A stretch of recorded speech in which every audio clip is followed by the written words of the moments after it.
What's going on is Anton from AntonDaniels.com. I appreciate you guys for continuing to rock with me, but I just got home off of an early morning flight, right? First thing through the door, I want to see my family. I love my family. You know, I'm a family man. I'm an advocate for families, right? Second thing, I got to get that hot shower because I got to throw the threads on.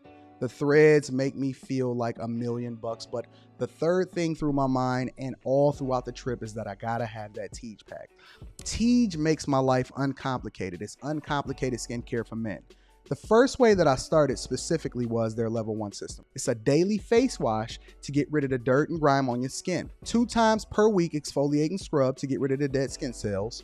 An AM moisturizer with SPF 20 because you should always be protecting your skin from the sun, and a PM moisturizer to help your skin stay hydrated and healthy throughout the night. Here's the thing. My favorite part about Teege Hanley is that every box comes with an instruction card that tells you when to use each product, how much to use, and in what order. They really making the process of achieving and maintaining amazing skin for men uncomplicated. In addition to amazing skin, members of Teege Hanley get tons of benefits, including at least 20% off the retail price, the ability to customize your box, exclusive monthly deals, you can pause and cancel at any time, and you get free shipping. And because Teege Hanley is sponsoring today's video, they're offering my viewers an amazing deal, right? Just click the first link in the description and you get 30% off your first box, plus a free gift. It's an amazing deal. You got to get started today. You're not out here trying to look like a dusty. And if you travel as much as I do, which I'm sure most people don't, but you know me, I'm pushing my bag chasers in order to be in the top 5%, top 10%, top 1%. We got to make our lives uncomplicated, and Teege Hanley is no better product. You got to look good. You got to smell good. And you can't be looking like a dusty. Make sure you get started today. Click the link in the description. Get that Teege pack. Feel the Teege, my friends. What's going on is Anton from AntonDaniels.com. I appreciate you guys for continuing to rock with me. Thank you for tuning in for another edition of the Millionaire Morning Show. I'm your host, Anton Daniels. We are back to our regularly scheduled program and time, which is roughly 11, somewhere between 11 and 11:10 a.m. Yeah, we've been pushing the show back a little bit because we've been working and implementing and instituting a lot of things. But we back on track. What up, though? It's Friday. Man, it's Friday. Man, oh man, it's Friday. I wish I can drop some news for y'all. Like some things that I'm working on. Maybe I'll give y'all a couple of sneak peeks into some things. Or maybe I'll just announce it. Who knows? But I got some new changes, some new updates, some new things that I got popping out here in these streets. First and foremost, let me give an early acknowledgement to my dog, Mike That Dude, for the early super chat or the Cash App. I appreciate you, Mike That Dude. Thank you for always holding me down, my friend. I also want to give an acknowledgement to Nikki Nicole. What up, Nikki? Nikki with the 10 ball says, good morning, Anton. Happy Friday. Last night I caught up on Wednesday night's live stream, and shout out to Freezy's Legs. Also, shout out to you, the bag chasers and the lady truckers. Shout out to my lady truckers in the building. I appreciate you, Nikki Nicole. Shout out to my lady truckers in the building. Let me go ahead and get the housekeeping out of the way, because one of the reasons why I wanted to make sure that I got started early and on time today is because I want to carve out time for you guys, just in case you have any kind of questions, to be able to drop, to call in. We only going to do call-ins. To be able to call in and give your thoughts if you have questions, want to hold me accountable, or if it's something specific that you want to talk about. Peter Investor said that McCant's interview is dope. I agree. I think that the McCant's interview was incredible, and if you have not had an opportunity to check it out, just go over it. This was one of the very few interviews. I think I'm gonna do this one, and then I'll do Verb's interview, because that one was just as dope. Those are the interviews that I'm gonna drop out there for y'all in its full capacity, and just let y'all get the whole shebang. Otherwise, everything else, and it's only going to be up for a limited time. I'm going to tell you that right now. And then it goes to Patreon forever, and you'll never have access to it unless you're a bag chaser. So first and foremost, let me acknowledge Teege Hanley, 30% off your first order plus a free gift. That link is in the description. Ladies, get it for the fellas. Fellas, don't wait for the ladies to get it for you. Also, on top of that, make sure you tap into the Patreon. Link is in the description as well as pinned to the top of the chat. I do plan on dropping a video exclusively for Patreon members this weekend. specifically talking about sales and marketing. Everybody is in sales and marketing. You probably just don't even know it. So we're going to get to that. And then we got some other things that we want to cover for the day, right? We want to get into Russell Simmons, especially during all of these allegations. We definitely want to get to California budgets, migrant crisis, Chicago, Denver, money, call-ins, quick hits, Kodak Black, all of the above, right? So we want to get to it. We're going to deep dive into it. But first, let me get a mental health check in the chat. Let me get a mental health check in the chat. One word, mental health check in the chat. Let me see where y'all at mentally. See where y'all at mentally. Mental health check in the chat.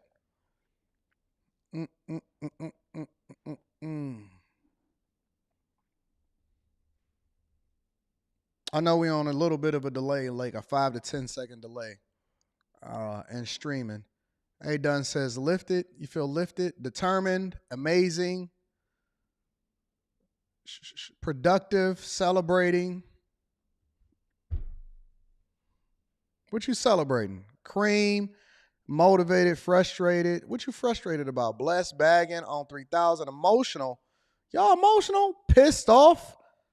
Good God. What is going on with my people today? Tired, boss, pushing, chill, calm, free, grooving, payday. Y'all should be excited. It's Friday. It's payday. Excited, incredible, motivated, body tired, but spirit high, positive. I want to hear about your reaction to the Cam Newton and Charleston White. Sound, motivated, starving, cool in the game, paid, hungry, Harukan, hustle, payday, Friday, good, alive, omniscient, ready to pump something. Lovely. Shout out to Nikki Nicole. Excited, lovely, good to go, sensational, accomplished, special, blessed, chomping at the bit, strengthened and energized. Energized and blessed. Got 2 job offers. Shout out to you. Friday, stressed, blessed, drinking, fruitful, paid, graduating college today. Shout out to you. I love it when people are doing great things. Christmassy.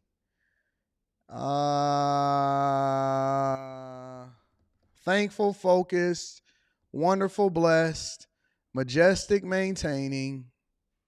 At least that's a step up from what you used to be, Spaces. Ready to move forward, blessed. Well-deserved. All right, bet. All right, so let's continue, y'all.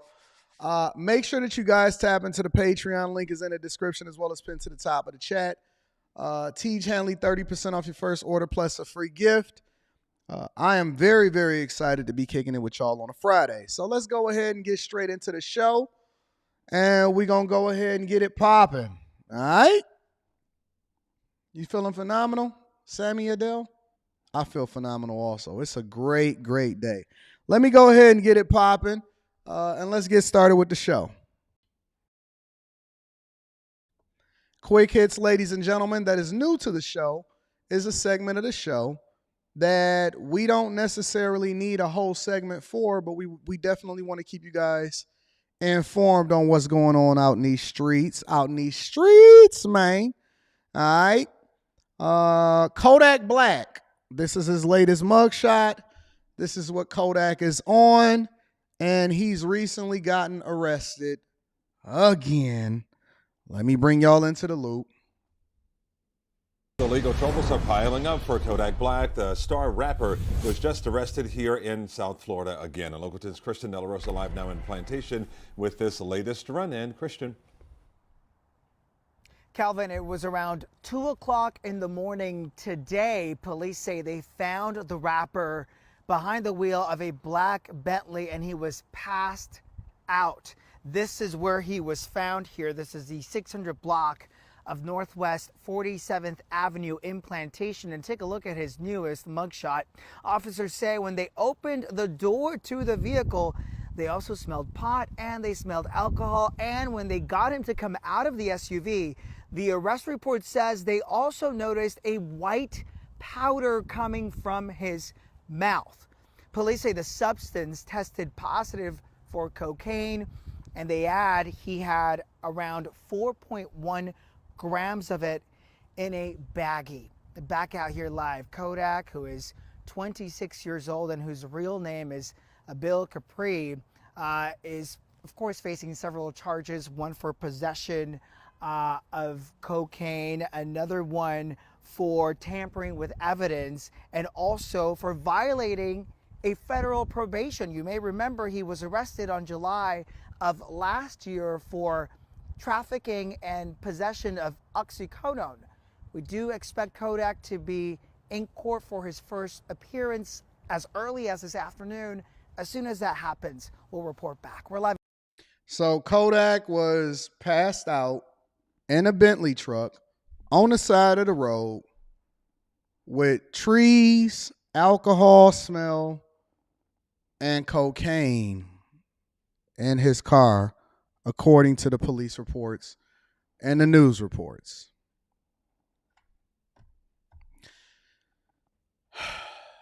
You can have everything. You can have everything and lose it all, and it could be the worst thing for you. Most people that become super successful, especially in the entertainment industry, wind up regretting it, falling off, and their talent took them places that their character could not keep them. So we have Kodak Black in our, because I actually like Kodak. I mean, I think that he talk crazy. I think that he's hilarious, but I love when he be dancing on stage and stuff like that. And his song, some of his songs is dope. I like some of his music. I actually like Kodak as a character, person, entertainer. I've never met him. I've never talked to him. Never got a DM from him or anything like that. But y'all smoking. Y'all on cocaine? And you on probation, so it's a strong possibility you gonna go back to jail. Habitual offender, coke. Sheesh, y'all doing that hard stuff nowadays. Anyways, let's move on. So also 199,000 jobs was added this month. Let me bring you up to speed with that. We are back with some breaking economic data this morning. The U.S. economy added 199,000 jobs in November. The unemployment rate came in at 3.7%. Here to help us make sense of all these numbers, NBC's business and data correspondent Brian Chung and Investopedia's editor-in-chief Caleb Silver, our economic dream team. Good morning to both of you. So, Brian, let's start with you. Walk us through the numbers and how they compare with last month. Yeah, well, in short, the jobs market still continues to look good. As you mentioned, 199,000 jobs added in the month of November. That's above the pace that we had seen in October of 150,000 and above what economists had expected. They expected 190,000 jobs. Also, the unemployment rate ticked down from 3.9% in the month to 3.7%. This comes ahead of some concerns leading into the report that maybe... I want one of these TVs. I actually want one of those TVs that you can draw on. I've been looking at them for some time now. I'm just trying to figure out how I can implement it into what it is that I do here on the morning show. But I'm very much looking forward to getting one of these TVs, and I'm going to implement it in this morning show next year. You watch.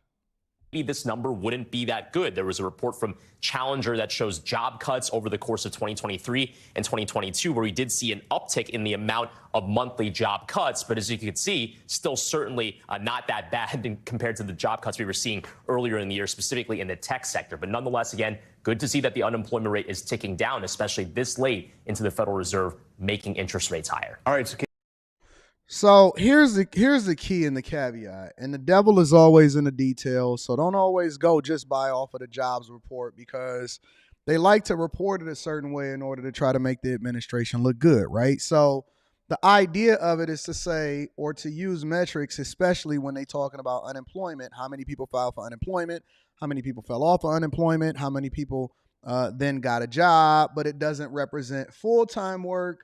It doesn't break out exactly how many, how much the people are making or what type of jobs. It does break it down by sector, but those come later, right?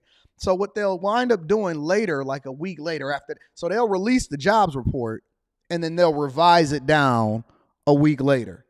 Instead of waiting a week later, they'll revise it down when the news dies down and nobody is actually paying to the numbers anymore, but they only looking for the quick hits, right? But that doesn't report how many people are underemployed. meaning that they may even just be working part-time in order to replace their full-time until they find more full-time work. How many of the jobs are now, not as lucrative or fruitful as the ones before it? It's a lot of detail. So when you look at these jobs reports, it doesn't mean that they didn't add 199,000 jobs. Was it private sector? Was it government? Was it holiday season work? Are they going to revise it down after the new year once the holiday season dies down? How many of these people are going to be kept? You got to start paying attention to it longer term when you comparing it against the year before, right? But they saying that they added about 200,000 jobs throughout the year. And so I guess that's a good thing, right? And then last but not least, CosMc, right? CosMc recently opened their first concept restaurant, which is a McDonald's concept that is now extended over into CosMc over in a Chicago suburb.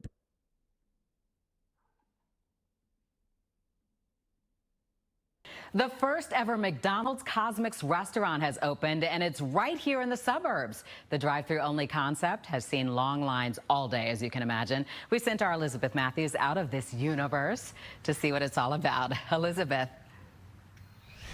Don, I don't know if you remember this, but Stefan and myself, my photographer, we don't remember CosMc was a McDonald's character back in the 1980s. There were very long lines today. CosMc is what this is obviously based off of, as it's called.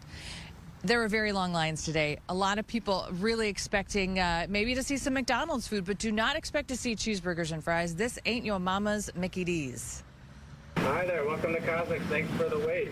And patience was a must Thursday in Bolingbrook. For how long? About 2 hours, maybe a little over. Y'all waiting in line for 2 hours? Y'all waiting in line for 2 hours? Y'all ain't got nothing better to do? We'll get there. I'm sorry. We'll get there. No. All this attention and traffic for this CosMc, McDonald's first pilot location for the small format beverage-led fast food stop. Why Bolingbrook? Because we're amazing. After sitting in a very long line, patrons pull up to order. What can I get started for you today? And with list in hand, rattle off their orders. How many things did you order? Off the top of my head, maybe like a good 10. 10 things? Yeah, it was like about almost $60 altogether.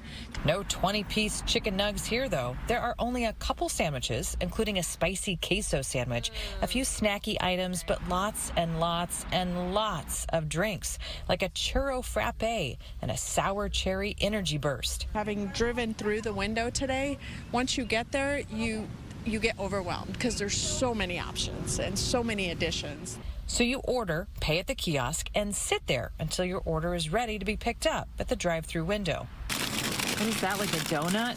Yeah, it's like a donut with like filling. We caught two locals who couldn't wait to get out of the parking lot after their 2-hour wait. So good. Was it worth the wait? Got the creamy avocado tomatillo sandwich, and it's so creamy, it's so good, I love it.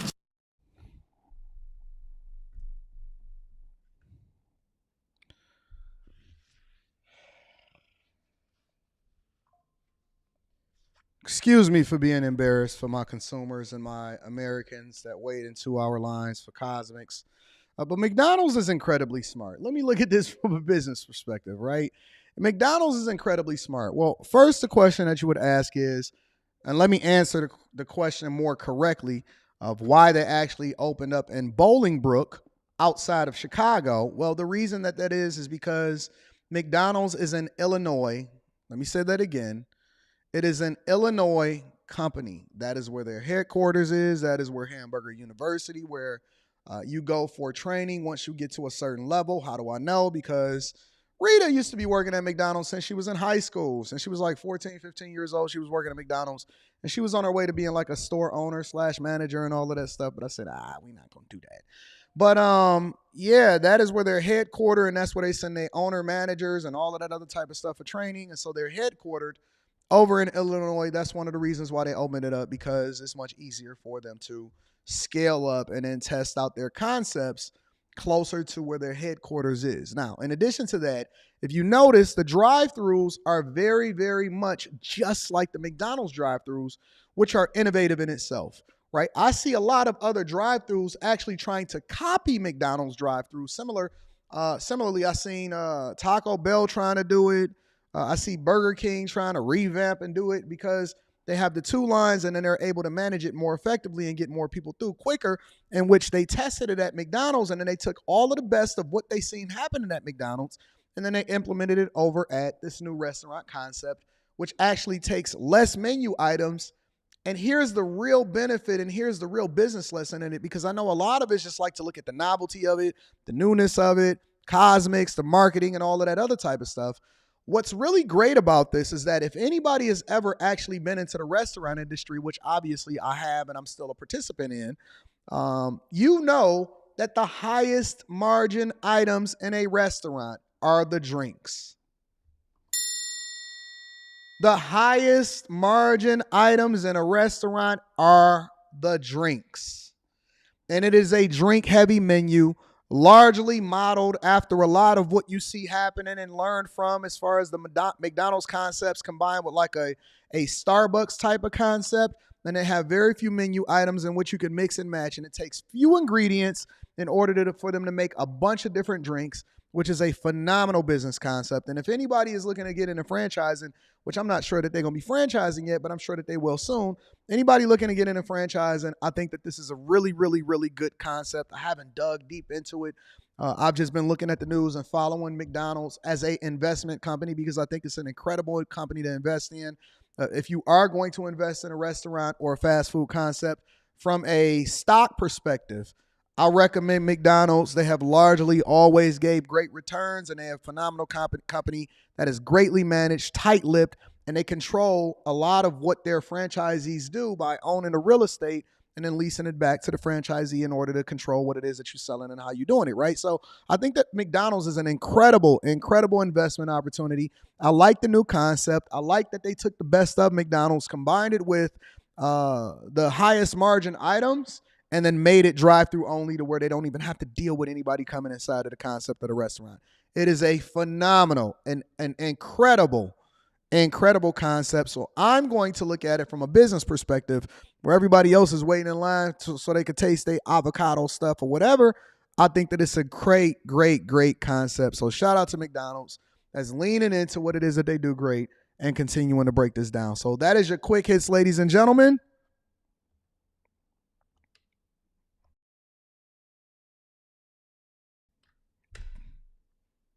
Did that not work? That didn't work. That is your quick hits, ladies and gentlemen. Buttons seem like they not working as well as they should, but I'm going to go ahead and make sure that I get it popping. Let me continue over with the show by reading a few of the super chats, and then we're going to continue over, right? Because I got a lot to cover today, and then I want to drop the link in the chat for y'all to be able to ask whatever questions y'all want to ask. Lil Black Duck 2001 says, go see Godzilla -1. It's the truth. Maybe I'll do that over the weekend. I'm working on this new concept. So I've repurposed the channel Fight Club, and it's now going to be late nights with Anton Daniels. So similarly to what it is that they did with McDonald's, we're going to be taking a lot of the best of what we do from both channels, and then we're going to do it over there on what was previously known as Fight Club. Has now, the name of it has been changed to Late Nights with Anton Daniels. So look forward to that. More information to come. We actually launching that in the beginning of the year. So beginning of the new year, I will give you guys more information. It's going to be an incredible.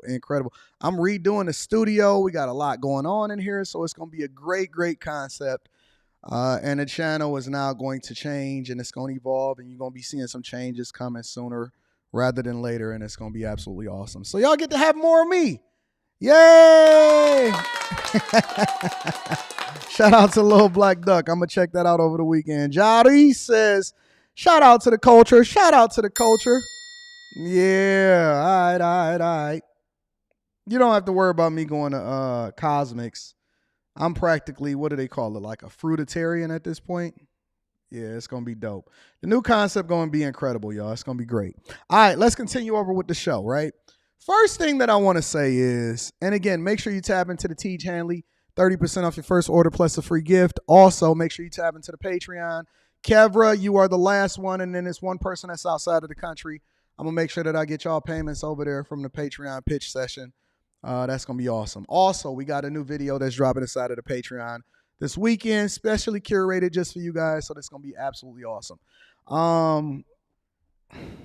I was watching, and I observed different people on YouTube and people that have shows, and they put their panels together, and they do they channels and all of that. And it's very interesting to see because it's very frustrating for me. It's incredibly frustrating for me.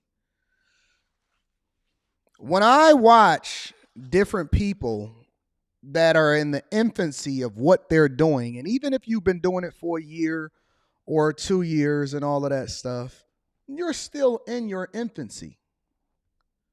I've been doing this for a very long time. I have a long-term growth mindset when it comes to what we're putting together and everything like that. And so I observe and I watch it. I initially jump in and watching it from an entertainment perspective, like a fan. I'm just coming on there to watch it like I would watch normal TV, but I don't watch normal TV. So I'm watching you guys and I'm watching the content creators, and it's some people that you do know, some people that you don't know.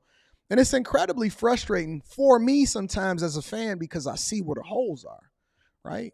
And there's been points in my life where I would come up and I would say, hey, you need to do it like this and you need to do it like that.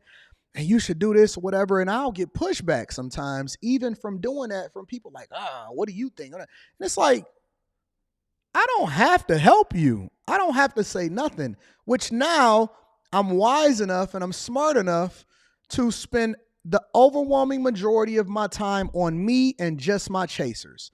I'm not focused on, I'm not trying to do nothing for, I'm not trying to get involved with.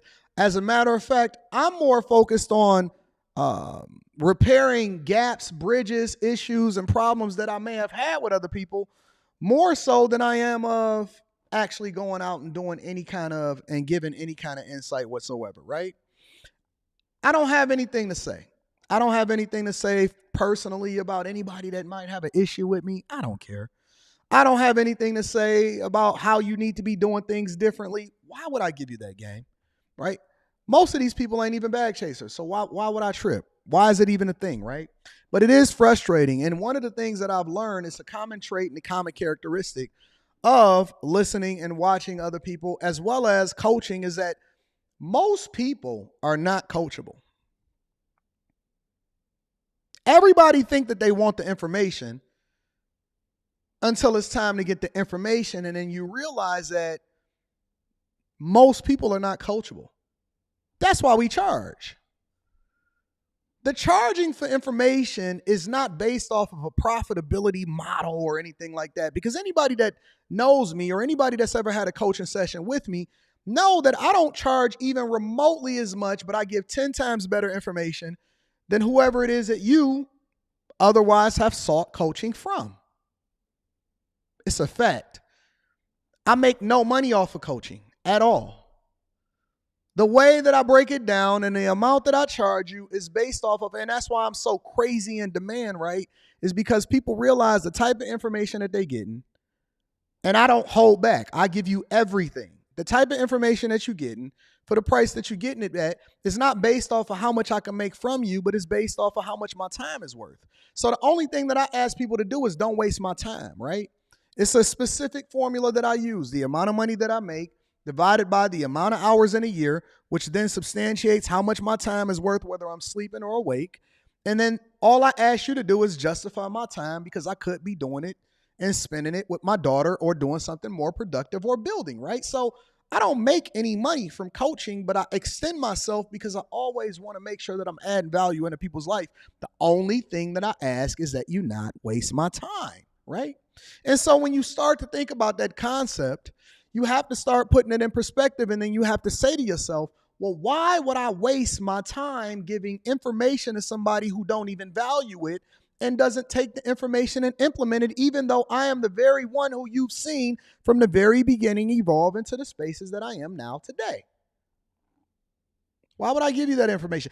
It kills me sometimes. Like, I'll really be wanting to, jump in and say, hey, just do this and do that and just do it long enough to make it work for you and all of this other type of stuff. But very few people are coachable. Very few people are coachable, which actually is a good thing for most of us bag chasers, because what you'll find is that because other people automatically believe what they believe without any kind of evidence to reference or no mentorship, or they're going to do what they want to do anyway, just makes it much easier for us to continue to accelerate and grow our own platforms and to be more successful in anything that we do. Because it's not just about content creation.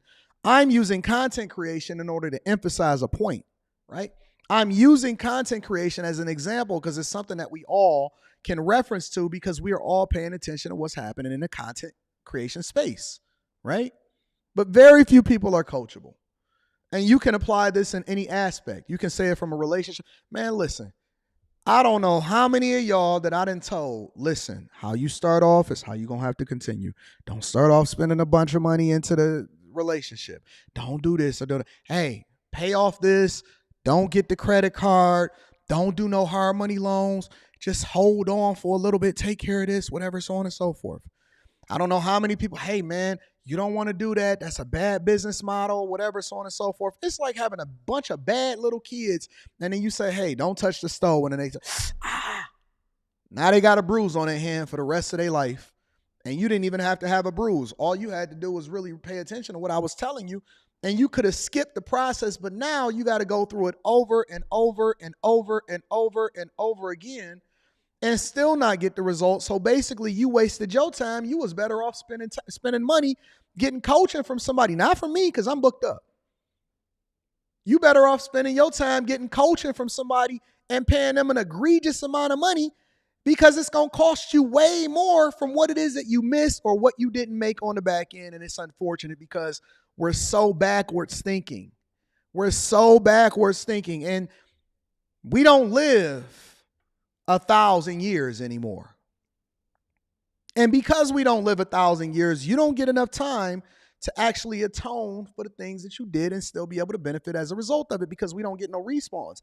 So by the time that you age out and you don't have it anymore, now you want to start having a conversation about how you should have did it differently, and ain't nobody listening to you because they saying that you don't have the results, and B, you already lived your life and it seemed like you did what you wanted to do, even though you don't have the results as a result of it anyway. And so that's where generational curses come from. Because the children pay for the sins of their fathers, because the fathers and the mothers don't have the time to atone for the things that they did and fix their issues. More importantly, you only get one life. You only get one chance. No respawns, no nothing. So for all of y'all running around with diseases, all of y'all running around broke, all of y'all running around with these self-inflicted wounds trying to blame it on the devil and it ain't even the devil's fault. All of y'all think that y'all know, but you don't. And so you then make the wrong decision on a regular basis. You want to create a platform. You go ahead and get yourself jammed up and messed up. And then you can't create a platform no more. You already created your reputation, so ain't nobody messing with you no more. And so you had one chance, one life, one opportunity like an Eminem song, and you fumbled it. And now it's the man's fault. But it all comes back down to one common denominator, and it's that you are not coachable. One of the reasons why people charge money for coaching, well, let me not speak for everybody else. I'm going to just speak for me. One of the reasons why I charge for coaching is because it separates the haves from the have-nots. It separates the intentions from the actual people that's just looking at it, looking to take the information and step on it. It makes you not throw your pearls to swine. Right? When you put a barrier to entry, it don't even have to be a lot, right?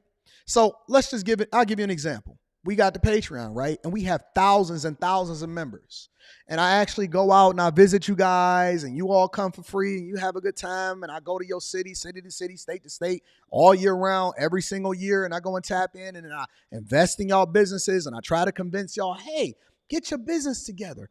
You leverage the information that I've been giving you all of this time and everything I've been having coaching calls with you and mastermind sessions and what I've been telling you in person and all of this stuff, right? And get your business concept together. Pitch me. I'm looking to say yes, right? And then I do that. And then you sit on your hands. You got a business idea. You sit on your hands. It costs you, wait a minute. At one point, it only cost you $9 to get in. $9, I was sending out 2 bands just for you to vet out your business concept, and I didn't even take equity into it. Some people was in for $9. They paid for the entire year and got 15% off.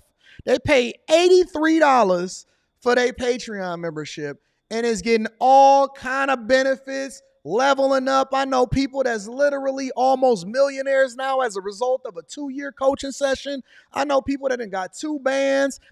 Listen, I sent some money to one guy yesterday. I sent him $1,000. And then when I looked at him, I looked at the history because on Cash App, you can see all of the money. He was actually a winner from a contest that I had the year before when I was giving out money for Christmas too. So he was making money on top of money, and he got his business funded as a result of it. But the only difference is that he's intentional. And so he takes every piece of information and he leverages it in order to continue to win and be successful. You know why? Because he's intentional. And when you put a barrier to entry, even if it's only $9, even if it's only $15 for you to join the Patreon, regardless of how much benefit you get from it, it separates the people that are intentional from the people that aren't. So you don't have just a bunch of stragglers. We don't have nobody that show up at the meetups that's dusty. We don't have any kind of problems or trouble. I've literally done tens and tens of meetups in every single city. Los Angeles, Miami, we did it for New Year's Eve and it was popping. Dallas, Houston, Detroit, New York, DC, Atlanta, Las Vegas, LA, Glendale, all of these cities I've been traveling state to state, city to city, all year long, all last year on top of it, all the year before, and we have never had one incident. Everybody has had a great time, not one complaint at all. You know why? Because we've been able to create a barrier to entry that separates us from the dusties and the people that want to have a good time, people that want to make sure that they level up, going in the direction that you're going in, so on and so forth, from the people that don't. And that's the difference. And so from now on, as I've continued to age, get smarter, grow, become much more successful, what I realize is that you can't save the hood. And when I'm speaking about the hood, I'm speaking about it figuratively and literally. If you go back into the hood, which is similar to giving free advice to people that ain't interested in what it is that you got to say in the first place, they going to look at you as food. All you do is become content for them. If you go back to the hood talking about I'm trying to save it, I'm trying to give back, trust me, I've done it before. I've invested in it before. And you know what they did? They stole all of the windows. They stole all of the siding. And if they could have, they would have stole the concrete that we put there. I said, you know what? I'm going to just go ahead and remove myself from this situation, take it as a loss, write it off on my taxes, and just keep on moving. And it's the same thing when it comes to any other space that you give advice from an expertise perspective. When they don't want it, walk away. Stop trying to convince people to do the thing that's best for them. I don't tell people, hey man, you need to get in church. You've never seen me say that before in my entire life. I just live it. I don't try to convince my brother and my sister, and I'm speaking figuratively, to do the thing that I'm telling them to do. Hey man, do this, invest in this, make sure you max out your 401k, all this stuff. I don't say that. I just live it. When they say let your light shine, just let your light shine. You let people criticize, say what they want to say, complain about it or whatever. Meanwhile, they'll be out there dusty, broke, relationships destroyed, children don't like you, money messed up, on unemployment, still complaining about inflation, don't know how to get a relationship, absolutely destroyed spiritually, don't have no kind of compass of where it is that they're supposed to go and when they're supposed to do it. But the thing that they will say is that you don't know what you're talking about. Meanwhile, we over here in bliss, rich in spirit, rich in finances, rich in our relationships, rich in our network, rich in spirituality, and we just continue to grow. So don't worry. And this is a message for you guys, because as I learn it and as I understand it, I convey it to you because I want you to take the gems that we're learning and I want you to implement it into your own life. Stop trying to convince people to do something that's best for them. Let them see the light in you and then let them make the decision for themselves. Let your life be a reflection of the thing that you're advocating for. You don't have to say anything. The words that come out of our mouths is the cherry on top. That's the 10% of the conversation. 90% of it is what you do. 90% of it is what you do. How I live my life speaks much greater than anything that I could say to you. It's just that I'm using my mouthpiece in order to reinforce what it is that I'm already doing, giving you context. Don't worry about it. Let them do what they do, and you spend time where you're appreciated, not where you're tolerated. Stop trying to go back to the hood and fix it. Now, if you want to take over the hood and rebuild it, then that's a completely different conversation. We can talk about that. But stop trying to go into the hood and throw your gems out to people that look at it as trash. I was watching a movie one time. It was Batman. I think it was The Dark Knight. And I think it was the Bane one, right? And he was trying to convince, Alfred was trying to convince Bruce Wayne that, or was it the Joker one? It might have been a Joker one. I think it was a Joker one, right? It was a Joker one because Bruce Wayne was trying to understand what was the Joker's purpose. Why was he doing what he was doing when he was burning up all of the money, even though he had got half of the mob's money in order to try to stop Bruce Wayne and all of this stuff? What does this guy want so that we can then attack it and then deal with it accordingly? And Alfred told Bruce Wayne, and it actually stuck with me. Of all the things that I could have learned in this series, and I think that this is the greatest trilogy of all time, of all the things that I could have learned when I'm watching this movie, I'm watching it, and he said, listen, man. And he gave him an example, and he was telling them about these crusaders that would go out and they would rob all of the caravans and stuff like that, right? And these caravans sometimes would have diamonds and rubies and all of these precious stones that was the size of tangerines that was literally worth a fortune. And they would throw them out. And Bruce Wayne couldn't understand it. And he said, Alfred, what does that mean? He says, man, some people just want to see the world burn. Some people just want to see the world burn. There is no rhyme or reason as to why they do what they do. When somebody says something to me, a lot of times, behind the scenes, if I don't get an opportunity to talk to them, you know what I do? I just wish them well. I wish them well. If it ain't having a conversation based off of the content, and we can't do a reaction based off of that, but it turns personal, God bless you, man. God bless you. And I'll genuinely send up a prayer for them. Because they don't understand. They don't know why they're doing what they're doing. They don't know why you're doing what you're doing and not reacting to it. I'm going to just give you props and I'm going to keep it moving. Because my life is too good for that. I don't have the energy or the time anymore. I've evolved past that. That was a time in my life. When I was a child, I spoke like a child. When I became a man, I put away childish things. And so sometimes we even may make a mistake and go back to it. We may be seeing somebody or seeing something that's happening in the hood that may drive a level of passion in us because we just genuinely want the best for people. But let me tell you something. That reality check gonna kick in real quick, real soon.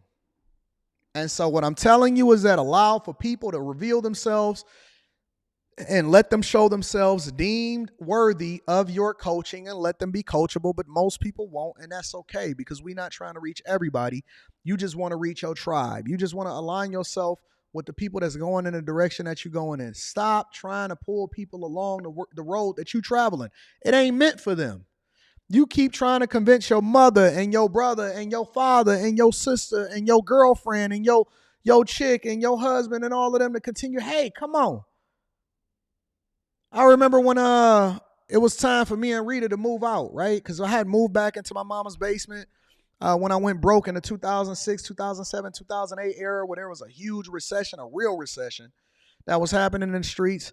And we had got money and we was winning and everything was successful and we was doing incredibly well, but we was in no rush whatsoever, right? And then we had evolved and then we had moved over into like a little townhouse / apartment area where my father was working because my mother got sick. And so we wound up moving 2 doors down from my mother in order to make sure that she was taken care of. And then she got better. And then my father wound up passing away in 2017, which then triggered the requirement for us to pay rent because we had been living for free for so long because he was the maintenance man at the facility, right? And we had been staying down for so long and stacking and investing and saving and reinvesting back into real estate and into our brokerage accounts and maxing out the 401ks and the 403bs back when I was at the University of Michigan. And we had already crossed incredible thresholds in our life that allowed for us to really be able to start breaking out and spending some money and having some time.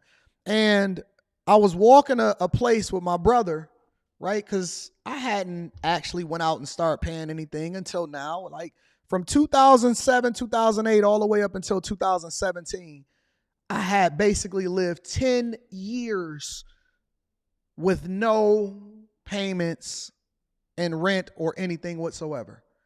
I had stayed down as long as I possibly could. And then when it started to trigger based off of the fact that my father died, I say, okay, well, I guess I hit that number and it's time to break out. And I'm out there and I'm walking around and I'm looking at different stuff and I'm observing. And then my brother was with me and he said, Anton, stop being cheap. It's a fact. He said, stop. I said, Greg D, I could just do this little one over here, man. I ain't even got to do all of that. I was still trying to live cheap. It's a fact. It's a fact.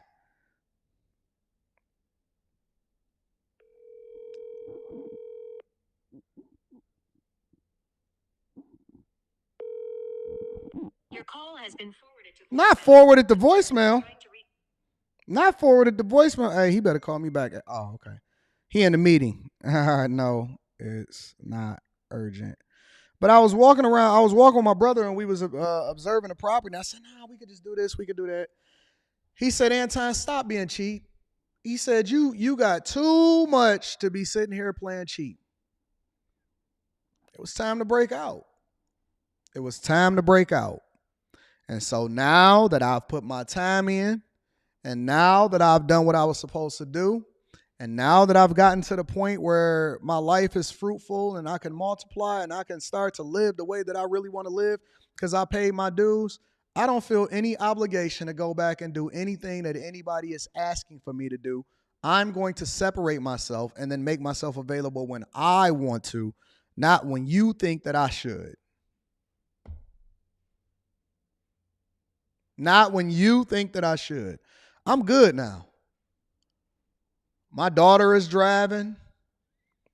She got her whole college tuition already funded and paid for.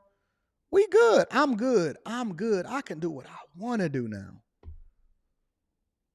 Yeah, when everybody looking at the stuff and the Rolex that I just picked up the Rose Gold one the other day.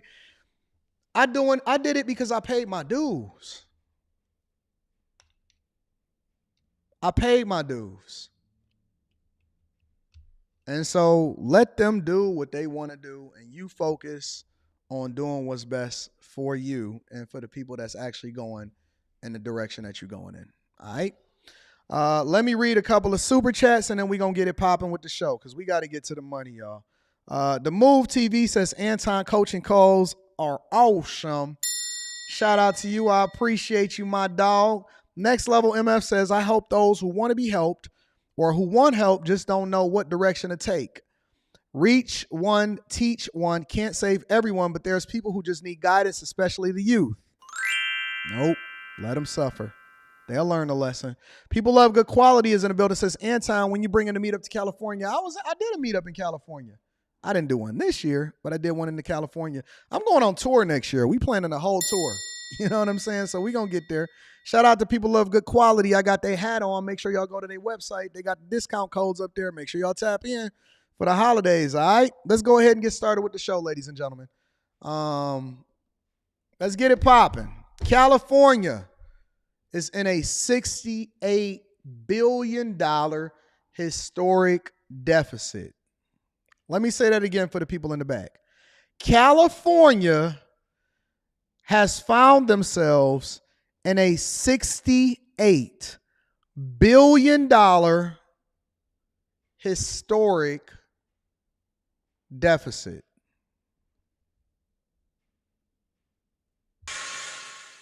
Well, you may have seen the headlines. California is facing a $68 billion budget shortfall. So I went straight to the state finance department for answers. Take a look. It will be a difficult budget. Hold on, wait. Before we get into the $68 billion deficit, where your stash at, man? Where your stash at, fam? Man, look, man. Y'all gonna have to stop getting on TV with these non-edged up hairlines, no beard and no stash. You telling me you got no beard and no stash? Where your stash at? I don't trust this man. I don't trust him. I don't trust this man as far as I can throw him. But let me go ahead and get back to the show. State Finance Department for answers. Take a look. It will be a difficult budget to solve. There will be a lot of decisions that are going to be difficult for the governor and the legislature. Last year, California had a $97 billion surplus. So much money, the state gave back cash to Californians in what was called the middle class tax refund. You go from a $97 billion surplus, historic, to a $68 billion deficit. Let's just take that in, y'all, because these are not small numbers. Shout out to Mel Johnson. I'm definitely going to be reading that super chat shortly. A 68, this is on a yearly basis. You know the type of money that these people are working with? $68 billion historic. That means that it's never been done before. Deficit.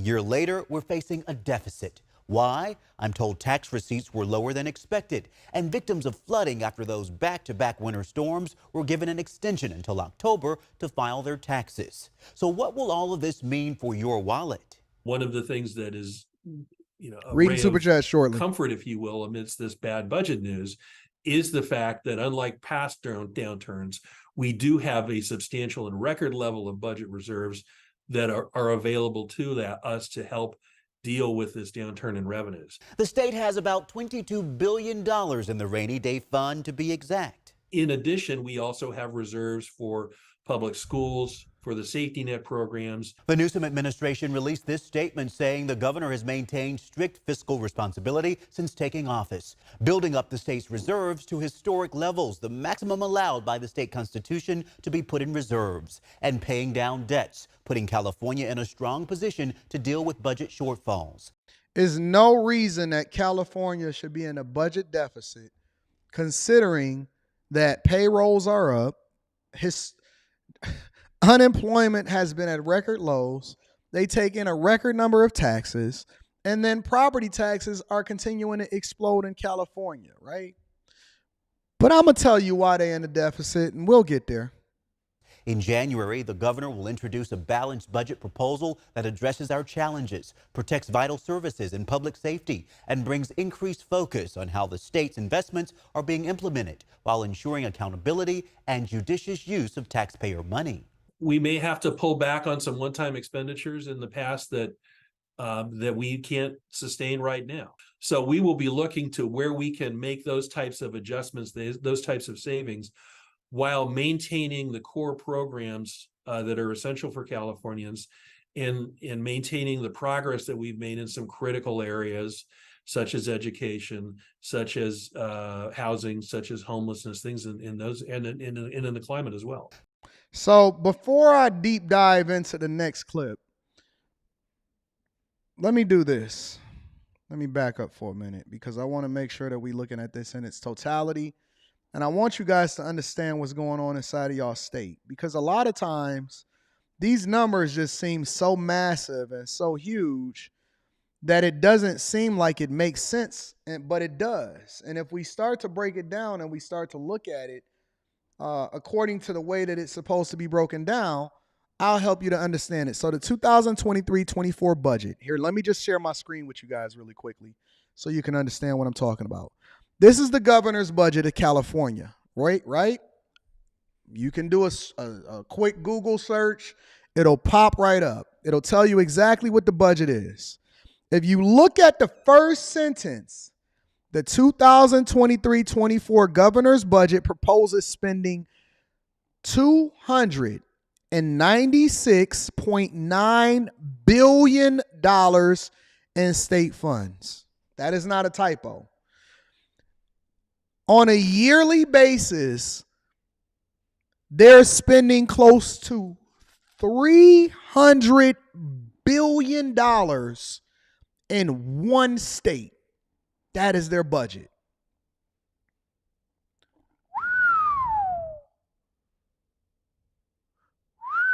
See, a lot of people are not paying attention to this because most people don't really pay attention to what's happening in the state. They pay attention to what happened in their city, and then they pay attention to what happened with the national election, right?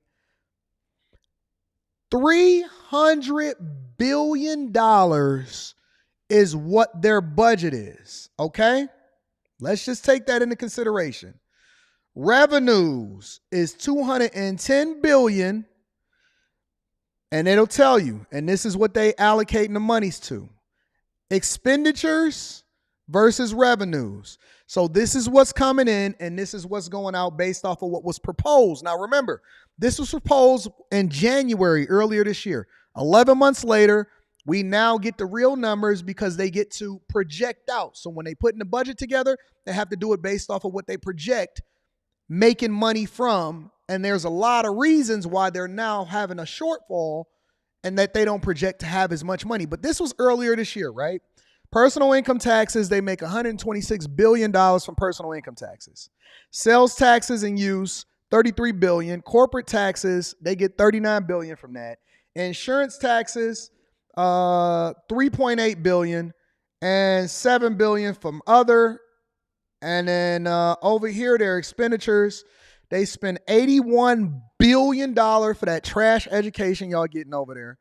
$71 billion in health and human services, so they giving it out to people for free. All of this free money, social services and all of that. $22 billion in higher education. Corrections and rehabilitation, which we know that the prison system in most instances are privately owned corporations. They spend $14 billion on prisons, and then who the hell knows what other is? Who knows what other is? And then it goes into the total state funds. Another 7% for transportation, natural resources, 4.3%. Legislative and judicial and executive is 3.6. I'm assuming that that's paying for your judges, the governor, and all of them, and a lifestyle. Labor workforce development, K through 12, 27% of the budget. Did y'all know that health and human services, basically free money, actually is more than a third of the entire California budget? Has anybody ever broke this down for y'all? Have y'all ever actually understood what was going on in your state and why you should or shouldn't vote for whoever it is that's coming into the governor's office, the mayor, and all of this other type of stuff? Health and human services account for over a third of your entire budget in the state of California.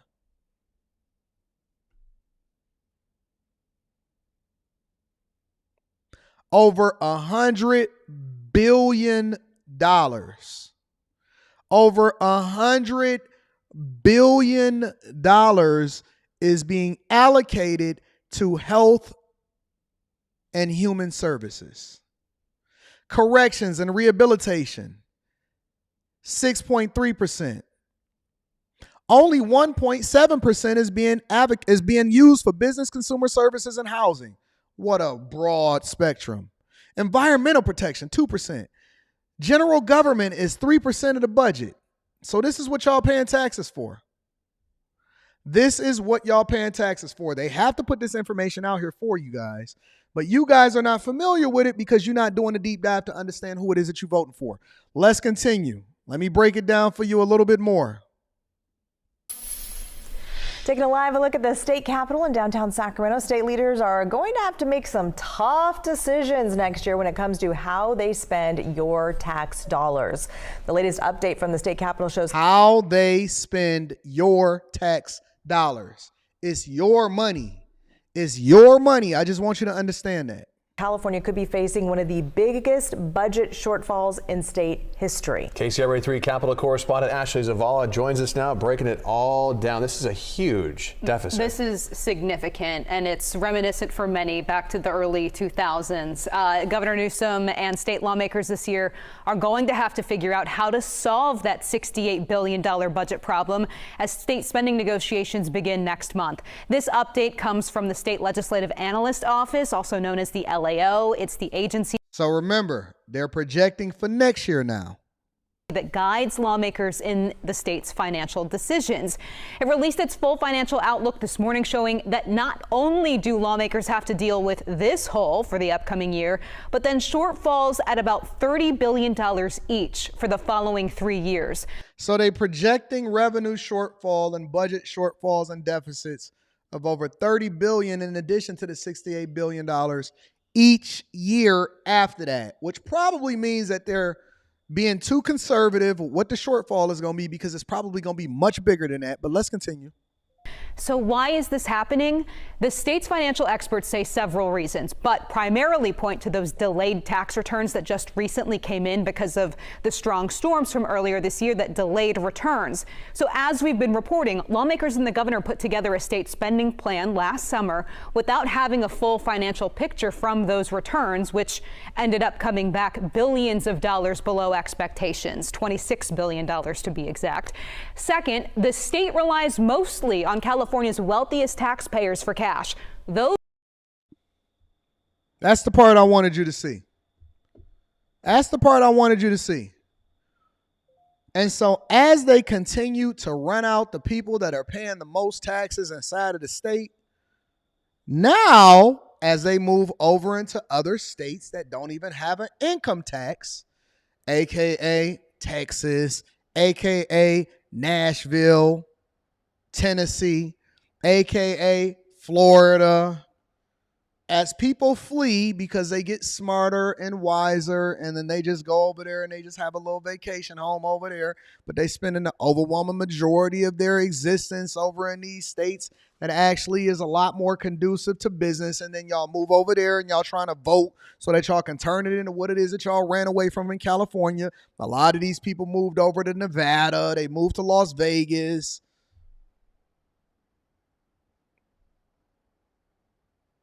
And so now you messed around and found out. Those earners, as we have been reporting, have been impacted by an underperforming stock market, persistent inflation, and job losses in high-paying industries like tech. So what's next? The LAO made a set of suggestions, including tapping into the state's record reserves, which are at about $37 billion right now. It also suggested state leaders consider cutting billions in education funds, plus halting the use of any money that it earmarked for one-time programs that it hasn't spent yet. That includes programs that are related to transportation and the environment, for example. The LAO also said this could warrant the governor declaring a budget emergency in order to tap into that state's rainy day fund. The LAO said the rainy day is here. They want to cut money from education. They never said that they wanted to stop all of the social services, food stamps, giving out all of this free money that cost over a third of your California budget. They said we're going to continue to cut funding that goes into what it is that we're paying teachers, funding for schools, making sure that your kids is taken care of. We're going to go ahead and cut money. And yeah, no reparation for you, Kuro. No reparations. Yeah, black people, y'all was over there. Y'all wasted y'all time. Y'all went over to California. Y'all let this governor finesse y'all into saying that, yeah, you know what? We're going to make sure that we really take into consideration giving you guys reparations. I seen y'all over there at that meeting. Y'all was over there fighting and getting mad at each other. And he was like, we ain't got no more money. Oh my God. We describe this as a serious budget problem, though we would stop short of describing it as a budget crisis. The state has a fair number of budget tools at its disposal. And, frankly, the cash position of the state government is much healthier than it was, say, in the time around the Great Recession. So that is what is happening over in California. And I don't want to hear no complaints. I don't want to hear not one person, as you guys continue to embrace your tiny homes and your van life. I don't want one person to come over here to me and complain to me about what is going on in California when y'all re-voted him in after what happened during the pandemic, and then you voted him back in. Governor Gavin Newsom is your governor, and he has a $68 billion shortfall hole for y'all to plug. make sure that you give your contribution, and make sure that you go ahead and give all of your extra donations over to the state of California because you voted for them to be there. All right? I wanted y'all to understand that. I need to make sure that you make sure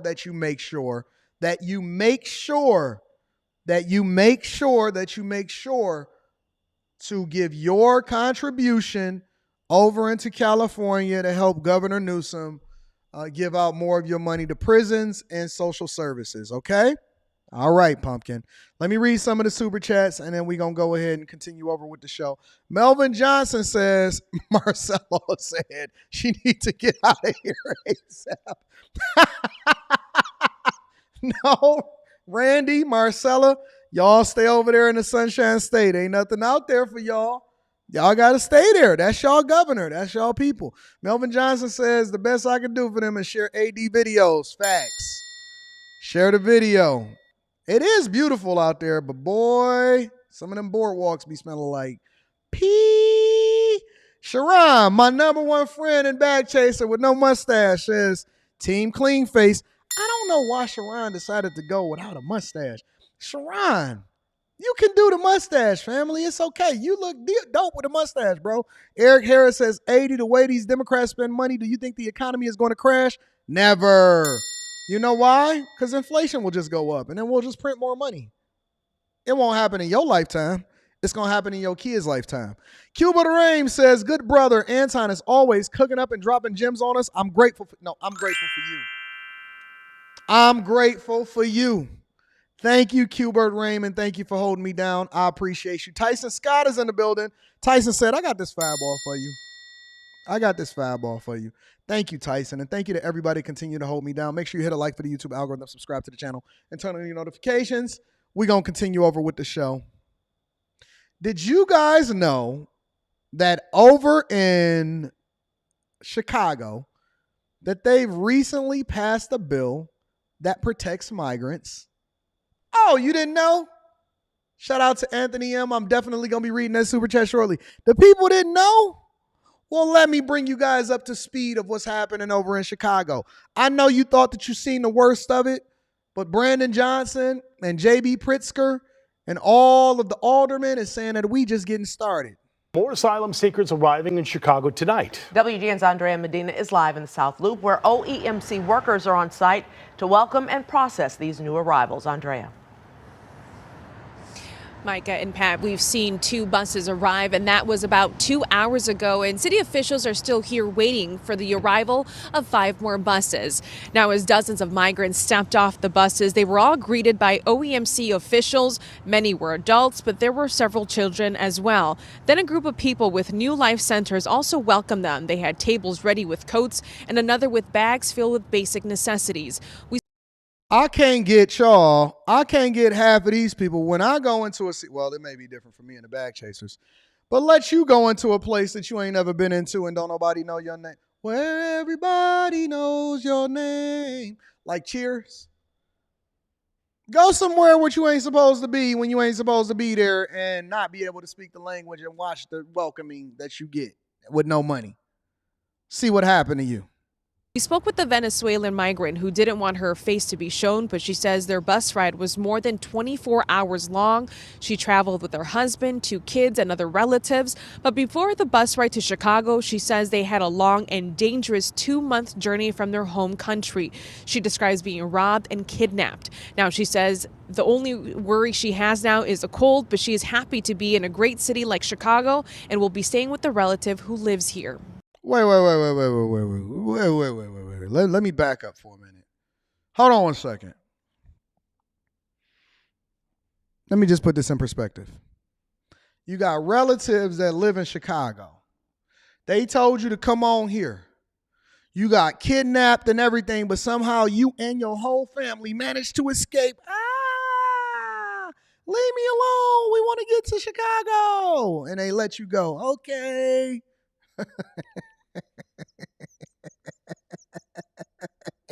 Hold on. We got some of the best detectives here in the United States of the Americas. We got some of the greatest law enforcement officers, Navy SEALs, and so on and so forth. And you telling me that you made a 2-month trek through the jungle. And the people in the cartel and all of the members, they got to you when they took you from your family, and then they let you go and you reconnected with your family.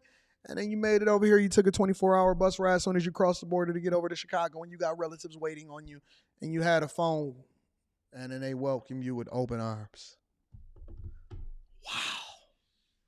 I agree, going postal. Her husband must have been Liam Neeson. Because good God Almighty, I would love to see that in a movie, major movie motion picture. Amazing. My family is really very grateful for everything they are doing for us migrants. It is very nice how they receive us, help us, and all those things. And most of the migrants have left, and those who are still here are waiting for a family member or friend to pick them up. Right now, more than 500 migrants are still waiting to be placed in shelters. That's meanwhile, the city has already received 2 buses full of migrants, and they're waiting for 5 more later. Wait. So y'all still getting buses every day in Chicago?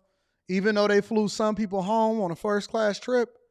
Every day, the buses are coming to Chicago and dropping people off to free money, healthcare, food. You can enroll your kids and everything, right? The whole 9 yards. Y'all don't believe me. I know y'all think that this is just crazy because I've been reporting on this for so long. But let me give you some more insight. I know you don't believe me, but I'm going to show you. Well, good morning to the both of you. The Committee on Migrants and Refugees here at City Hall is meeting as we speak right now. But before the meeting started, faith leaders from around the community and city leaders gathered the press to say that Chicago needs to continue to be a welcoming city. The reality is that there is a... Now listen, I warned y'all. Hold on, let me back up for a minute. Before we get into this young man's speech, I warned y'all. Well, Anton, what did you warn us about this time? Because you always warning us. Stop listening to these blackety blacks that come on these platforms and then they continue to tell you how it is that you're not supposed to vote against ski masks. That, listen, I seen Mr. Glass in Philadelphia. But I'll be God D if I see the predator tell me what it is that we supposed to be doing with our resources in Chicago. I'll be God D if Predator is going to sit here and tell me how it is that I'm supposed to be moving with my resources over in Chicago. You telling me that this ain't the same thing? I know the predator when I see it. That's not the same thing.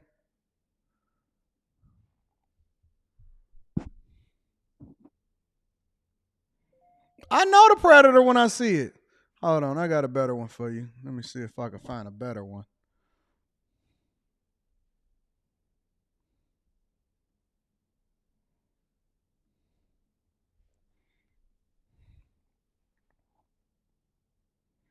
Predator hair is not going to tell me what to do. Did y'all know that hair not properly cared for, which I'm not saying this is, did y'all know that hair that's not properly cared for, including beard and hair that is on top of your head, hold diseases? It holds filth. It holds feces. That's a fact, though. It holds feces. So if they not cleaning, moisturizing, if they don't have that Teege Hanley 30% off your first order plus a free gift, you need to be questioning it. Now listen to this young man with the priest in the background. I didn't even know that they had black Catholic leaders in the background.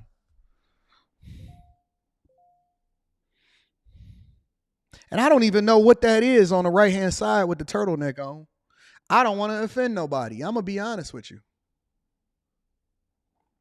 I don't want to offend anybody, so I'm going to be very, very careful with my words because I have no clue Who, what, when, where, why, and how. And I feel as though I need to ask for pronouns so that I can address it properly. That is the honest to God truth. I have no clue who that person is with the turtleneck on. I don't know yay. I don't know yay. I don't know. I don't know nothing no more. Chicago, y'all a mess. Chicago, y'all are a mess. Y'all are absolute, positively a mess out here in these streets.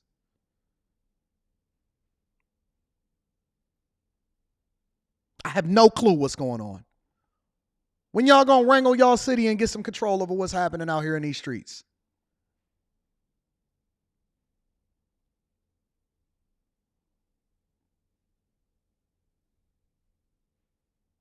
I'm reading that super chat shortly. How do y'all know what it is? How do y'all know what that person is in the turtleneck? How do y'all know? Ann Johnson said it's a chick. I don't know that. So what, you just gonna assume? I'm not assuming no more. I'm not assuming. I'm not assuming. I have no clue.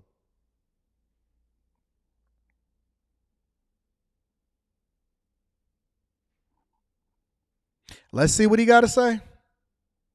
The reality is that there is enough for everyone in Chicago. There is enough Chicago for everyone. Now is not the time to be stingy, but now is the time to work together. There's enough to go around to build youth centers in Chicago. That's coming. There's enough to go around to build better schools in Chicago. That's coming. There's enough to go around to open up mental clinics in Chicago. That's coming. Okay, so the aldermen here, even though they have a budget deficit and Chicago has been running at a budget deficit since before Lori Lightfoot has been in office, the alderman here is telling us that there's a more than enough to go around, even though your schools are failing. There is no police presence in the majority of your neighborhoods.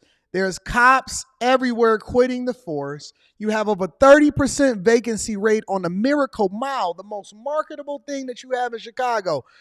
All of the businesses around the bean is saying that we don't even want to be a part of your team anymore. The God dog, what's the Cheesecake Factory equivalent? What's the one that's the other Cheesecake Factory that's closing in Chicago? The Grand Lux. The Grand Lux is closing inside of Chicago. And you're sitting here telling us not to be stingy. You can't get a park open. You can't get the grass cut. You operating at a deficit. Money is flying out the window. And people are absolutely positively on the street every single day. And you have an alderman and the faith leaders sitting there with a priest behind you. And we have no clue what's on your right-hand side or your left, my right, trying to convince us that there's more than enough to go around, and we need to make sure that we're not being stingy with the people that are coming inside of your communities. So now you don't have to worry about the white man. You don't have to worry about J.B. Pritzker. You don't have to worry about Biden. You don't have to worry about nothing because your alderman, let me get his name. I want to address him correctly. Will Hall, Alderman Will Hall. Hold on one second. Let me make sure that I get some understanding and some act right.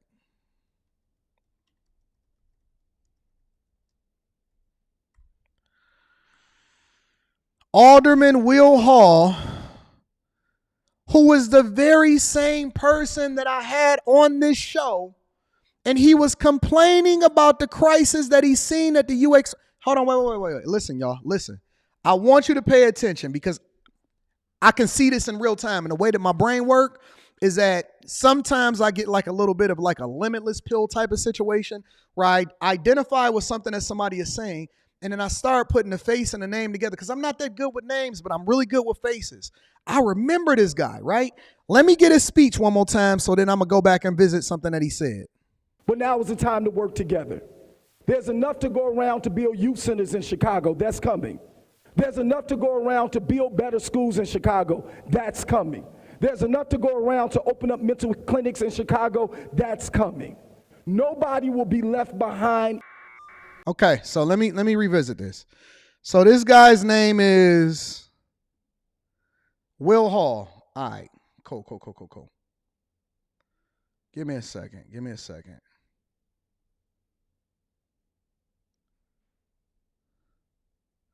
I just want to make sure that we all on the same page here. I love doing the show live because I get to pivot, I get to make some adjustments, I get to see if I could pull up some extra content from y'all, and then we get to revisit a conversation.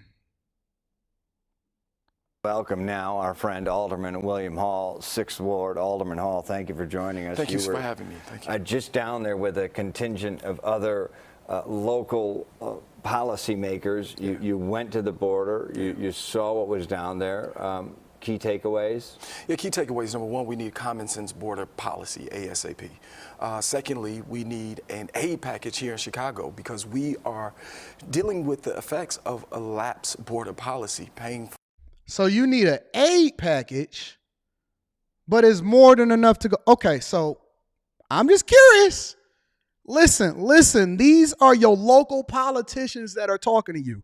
In real time, I remember this guy. This is not even the video that I looked at because he was sitting there whining and complaining. He was like, oh my God, it's so messed up. We don't have enough money. Everything is going because he went in place of Brandon Johnson down there, southern border, to sit there and look at it, and he was sitting there complaining, and I remember this was over a month ago, and I remember him coming up because I was like, yo, why didn't Brandon Johnson go to the border and sit there and had a conversation? But he was the one, and he was talking about how messed up it is and how we need to make sure that we get these money from the federal government, and we don't know what we're going to do and all of this other type of stuff. But now he over here talking about how everything, we got more than enough for everybody, and everything is going to be taken care of, even though we got a budget shortfall. But then he was just over a month ago down there at the border sitting there talking about how messed up everything is. Come on, man. You can't make this up. You can't make this up. That was just a month ago. That was a month ago that he was just over there talking and whining and complaining about the monies that they needed because it wasn't enough and what he was seeing at the border and how he can now identify with what they was dealing with over in Texas and Arizona. Now he over there with his faith leaders talking about what it is that you should do because we got more than enough and we don't need to be stingy and we need to accept all of these people in our lives. Now that was just yesterday. A month ago, you was just over there capping. Come on, man. Come on, man. Y'all gonna keep listening to these people that's inside of y'all state and that's determining what's happening with y'all budget and y'all legislation in y'all city? This was just a month ago. For the mistakes that Congress is making right now. And so what I saw was El Paso, San Antonio, they have the support of the federal government to intake those who are crossing the border seeking asylum. Asylum seekers have a right to this country. And so as they come across the border and they're looking for a better hope and chance, they're choosing Chicago, New York, and other places. And so those cities have the support of the federal government to handle the influx, sometimes upwards of 6,000 to 7,000 a day. Yeah, Texas really did play this game pretty unbelievable if you're talking about a chess match. They wanted to bring attention to a border crisis. They have brought attention throwing cities like Chicago into chaos. I'm about to find that video. With volunteers organization too, who say there's no coordination here. We don't know who needs blankets, who needs feeding, what police station needs what. I mean, what? And you say this is consuming a lot of your time. What do we need to do here? We need a common sense border policy. I want to thank Congressman Jonathan Jackson for beginning to launch an investigation into this, because what happens is once you cross the border and you're seeking asylum, you immediately go to a base camp, a security camp ran by Border Patrol, Homeland Security. Once you clear security, now while in there, everything is taken away from you except for the bare minimum, your phone, a few money. I'm going to find that video. Yo, Will, I got you, big dog. I got you, big dog. I'm going to find that video. Meanwhile, Will Hall is over here. He got something to say to the people. Now is not the time to be stingy, but now is the time to work together. There's enough to go around to build youth centers in Chicago. That's coming. There's enough to go around to build better schools in Chicago. That's coming. There's enough to go around to open up mental clinics in Chicago. That's coming. Nobody will be left behind. I can't stand these politicians. I can't, not all of them, because I don't throw everybody inside of a bucket. But Chicago, y'all the worst. Y'all the worst. And now y'all have passed a bill that protects migrant rights over in Chicago. That's what y'all doing too. After y'all wasted a bunch of money over there building up this tent that y'all got to tear down. And the waste is crazy over there. And y'all can't even get a school park taken care of. I had y'all other aldermen on the show, and she told me how bad it was over there as far as its difficulty in order to get funding to do the things that's actually meaningful for the people that still live there. And now y'all over here. Even before the Brighton Park site at 38th and California was shut down by the state, the city had increasingly been looking to faith-based organizations and churches to help house the migrants. The base camp, now being torn down, could have housed up to 2,000 migrants. We have learned the contractors may have to foot the bill for the construction instead of the state. We've also learned since the site was deemed unsuitable, the city won't have to pay the $91,000 a month to lease the land. 3 critics of the mayor called for some of his top aides to resign over the Brighton Park base camp. The mayor's office dismissed those calls as not serious. The city has been working for months to get migrants out of police stations and O'Hare. There are roughly about 600 still waiting to be placed in a shelter. There were also more calls today for the federal government to pass some comprehensive immigration reform. And the committee meeting today is looking to pass a resolution calling on President Biden to extend protections for more migrants and give them a path to citizenship. Now, just in the last few minutes. That is what your legislators are doing. They are meeting and they're working feverishly to extend protections and then give citizenship to people who don't even know how to speak a lick of English. He just explained it to you that they were meeting right now in order to try and advocate. They're not advocating for you. They're not advocating for me. They're not advocating for lower. They're not doing none of that. They're advocating for people who are flooding into their state for a pathway into citizenship so that they can then vote, work, play, and then do whatever it is that you can do and also get everything that you are entitled to as a United States citizen. That's the play, Marcella. This is what your Chicago legislators are doing. As reported by WGN in Chicago. Minutes, that resolution did pass through the committee. And it came out of his mouth. The resolution did pass through the committee. Now, just in the last few minutes, that resolution did pass through the committee. And also being discussed today is kind of a history of Chicago's welcoming city ordinance, which of course made Chicago a sanctuary city. It passed, and they have a Jesus Christ. What more do y'all want from me? What more do y'all want from me? All we doing is piecing together the information and putting it together. And then the Trust Act, in addition to that, generally prohibits local law enforcement in Illinois from participating in the immigration enforcement. The Voices Act provides procedural protections for immigrants victimized by violent crime. And then there's also being created a pathway into citizenship. If it's a lie, then they told it. Because it's more than enough to go around for everybody, according to Alderman Will. I'm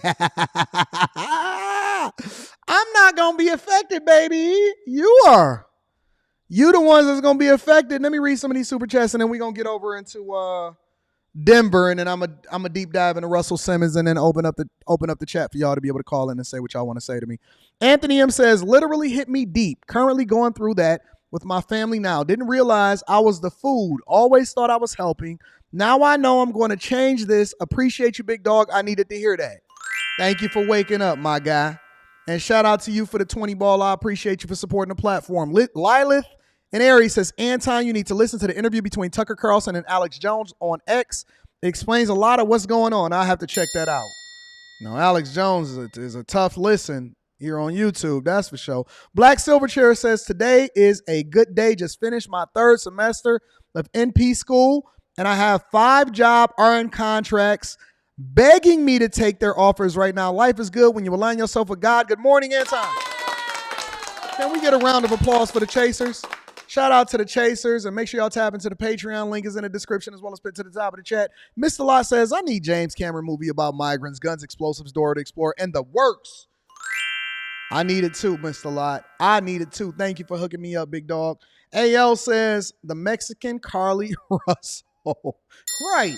So we just supposed to take your word for it and just believe you? Senor Oro says, Predator, really? I'm gonna go join the Bag Chasers. Why you hating on Lil Jon and the Windy City Boys? Y'all hate on me with the bald head, so y'all can't take a joke all of a sudden. Oh, you gonna take this joke. Quentin Perry says, I'm happy you do what you do, sir, and you can bet my left hook I'm saving up to get your console. Thanks, brother. Thank you, my friend, for holding me down. Anybody that needs to get in contact with me, email me at antondaniels413@gmail.com. Martin Meck in the building says, somebody got paid. Not just the people. Let's follow the money. Debt-free dad in the building says, Texas said, y'all like migrants, so take them. Y'all said it's enough to go around. We're going to continue to keep that bus rolling. You know what I'm saying? Texas made an investment in buses. I like that. I like that. Let me bring y'all up to the front of the congregation, Denver. Absolute shambles. Absolute shambles. We're going to spend no more than 10 minutes on this segment of the show. We're back with a crisis at the border. A record 12,000 undocumented migrants stopped in a single day by Border Patrol this week. And as Julia Ainsley reports, it's adding up to more strain on some of America's biggest cities. Tonight, Denver joining the growing list of cities struggling to handle a record surge of migrants, with entire blocks full of migrants sleeping on the street. Oh, it is a crisis. Mike Johnston is one of 5 Democratic mayors recently writing President Biden, saying action is needed to help. Let me be very clear. They just didn't write. All of them was over in D.C., and I recently got some insight saying that Eric Adams was just over in D.C. begging too, just today and yesterday, that Eric Adams is in D.C. begging. Hey, Biden, can I get a talk with you? Biden ain't talk with you since you got elected, fam. What you doing over there in D.C.? But every last one of these people, let me see if I can identify them. You got Brandon Johnson on the far right, Eric Adams on the left. Mike Johnston was there. I think he covered up from the picture. That lady right there is the mayor of L.A. Let me see if I can pull it up. I'm starting to become familiar with all of the mayors. Karen Bass, that's her name. Karen Bass is her name. Going over there and begging is her game. Yep, that's her. Mayor of L.A., Karen Bass. Love her pantsuits, similar to Hillary Clinton. Karen Bass is her name. Yeah, I'm starting to become familiar with all of y'all. I don't know that other guy. I think, is he a Houston mayor? No, that's not the Houston mayor. The Houston mayor is the older guy. I don't know that guy right there. I don't know the last guy. The guy in the middle next to Karen Bass. We gonna find out. Cities address the crisis. What's the one thing you want from the Biden administration right now? When you admit someone for asylum into the country, they should get work authorization. We should expedite the process of approving that application so it doesn't take 4 years. It could take 30 days. Johnston is under increasing pressure from counties outside of Denver that are not taking in migrants. Suburban Douglas County passing a resolution demanding Denver drop its status as a sanctuary city, a jurisdiction where officials won't enforce federal immigration laws. Critics say that attracts more migrants with illegal crossings at the southern border. Look at all of that trash out there. Look at all of the trash out there on the sides. Look at the trash out there. I'm trying to understand, and it's the one thing that I cannot get and I do not understand. I kind of think I understand, but I can't substantiate that because I haven't got an actual report or confirmation on it. But I'm trying to understand, what is the purpose of being declared a sanctuary city? How does that benefit the city? I'm not saying how it benefits you personally. How does it benefit the city to declare yourself as a sanctuary city? That's what I'm trying to understand. this year at record highs. What would you like to see the city do? I'd like the city to actively proclaim that it is not a sanctuary city. I think it's important that we're not bringing people to a cold weather climate. There are more than 2,600 migrants in Denver's shelter system, and now nearly 30,000 who have come through Denver in the last year, costing taxpayers more than $32 million so far. Denver's shelters are full, with some migrants now sleeping in tent encampments like these, where temperatures drop below freezing at night. It just seems like pretty inconvenient for them and for us. Really, a lot of people in this apartment complex are concerned. Families with children are given priority in Denver shelters. We meet a group of adults who just arrived. Genesis from Venezuela said they don't know where they're supposed to go next. What's her name, Genesis? Kind of sound like Hennessy to me. Wait. Genesis. Baby girl Genesis. You ain't got to worry about it.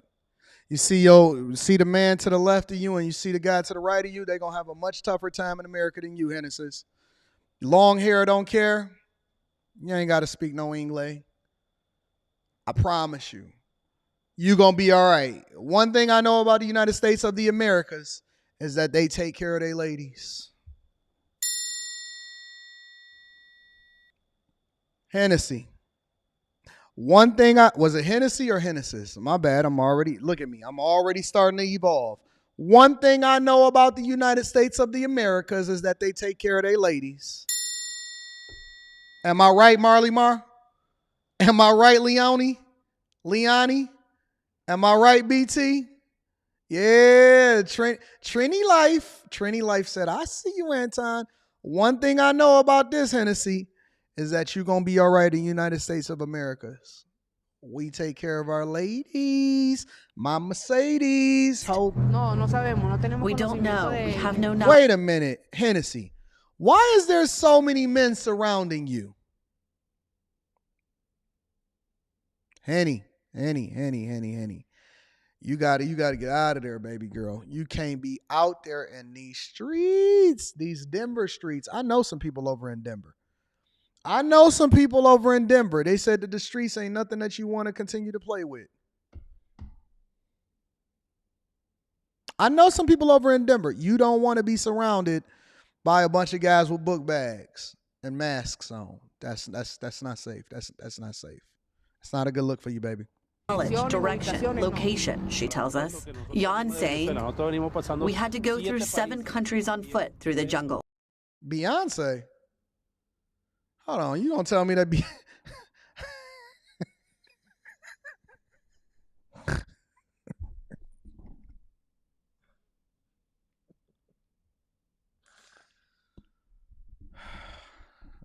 I gotta get through this show. Come on, y'all. We came for the opportunity for the work permit. Mayor Johnson says Denver expects to spend as much as $100 million on migrants in the next year, but they're only budgeted for $20 million. Thanks for watching. But meanwhile, let me give you the sentiment from the residents that have to deal with a lot of these migrant crises, all right? Look at this good white man right here.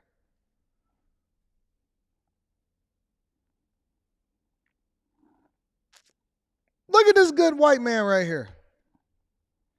You think that he want to deal with this?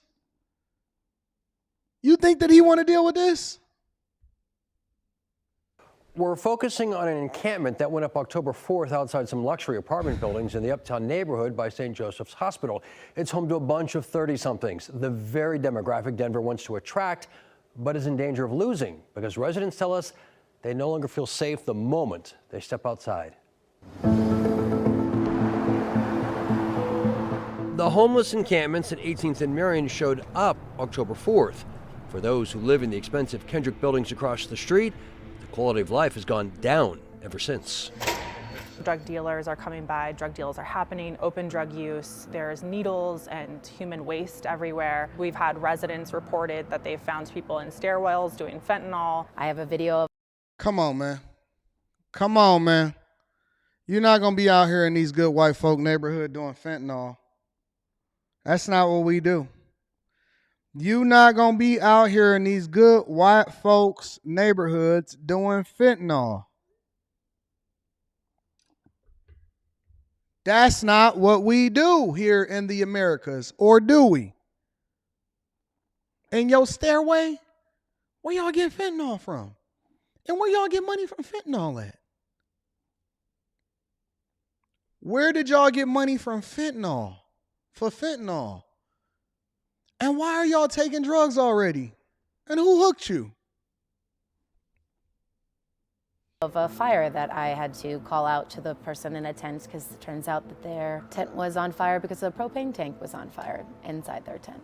I feel unsafe in my own home scenario because I can't go outside without a new thing happening. We're right next to a hospital. We thought we were going to be safe living near here. Just recently I was walking my dog and made it maybe 40 feet from the building and watched a man brutally beat another man with a crutch. So that was pretty terrifying for me. So, Reed, Corrine, and Connie are all Denver transplants, 30-somethings who could live anywhere because they work remotely, but chose Denver, only to second-guess their decisions. They don't even want to provide their last names after they say multiple cars inside their garage were broken into. We can no longer safely go outside by ourselves without feeling very concerned for our safety, as most of us, myself included, have been followed. We've been yelled at. Yeah, I lived in Chicago for 8 years and I never... So you went from Chicago to Denver. Baby girl, you made a lateral move. You don't know that Chicago and Denver is basically becoming the same city? Never felt the amount of fear for my safety as I have felt here since I moved in. So, are you at the point where you would consider breaking your lease? Yeah, absolutely. It might cost them thousands of dollars, but all 3 tenants we spoke to said it's a price they may soon pay. I don't know if I've seen anybody move in. I've seen a lot of people move out. Denver Fire has responded to this area 9 times in a 7-week period, including for this propane tank fire on October 7th, followed by fires on October 9th, October 15th, November 15th, and a death in one of the tents on October 23rd. Jesus. Denver police have responded to the area 81 times between October 4th and November 21st. Not always because of the encampments, though that was the most common code, used 20 times, followed by threats, assault, suspicious occurrence, narcotics, check hazard, and that homeless death on October 23rd. The good news is that the housing units are coming, that we have hundreds of units set to open in the month of December. Cole Chandler is the mayor's senior advisor for homelessness resolution. He says the city has 1,395 units in the pipeline to relocate the homeless to. Insane.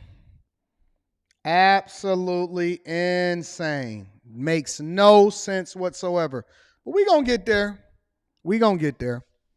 Denver, your time is coming. I got you on my radar. You are next in line. As soon as we get some resolution over in Chicago, I'm going to definitely address what's going on in Denver. Let me look at a couple of these super chats, and then I'm going to move over into Russell Simmons. Yarley Moist says, Dave Ramsey is not for black people, probably the dumbest ish I've ever heard in my life. Facts. Because the numbers is the numbers. Messi said, check your email for the video of Will Hall that you showed on the show. He did a super pivot. Yep.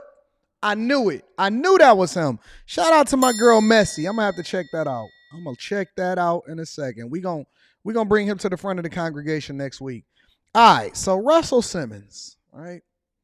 Russell Simmons did what Diddy didn't, because Diddy thought that he was untouchable. And Cassie and her new man said otherwise. And then it opened up the floodgates. I think that Russell Simmons might be the oracle. I think that this old freaky man is the oracle. Because he's seen his time coming. And he's seen this Adult Survivors Act happening over in New York. And he said, I'm getting the hell up out of there. I'm not about to be over there. I'm about to be in Bali or in a tent somewhere in Egypt. Y'all, we got to go. Or wherever it is that he at. We don't even know where Russell Simmons is anymore. But he definitely somewhere specifically where you can't extradite. And he's saying that that's just a matter of coincidence. He's saying he just like it there. He didn't say that he's there because they couldn't extradite him. He said he just like hanging out there. So you sold all your companies and then you moved over into a city where you couldn't be extradited just because you like the tents there. Dude is wild. All right, let me play some of this, and then we're going to see what's happening. I'm going to drop the link inside of the chat.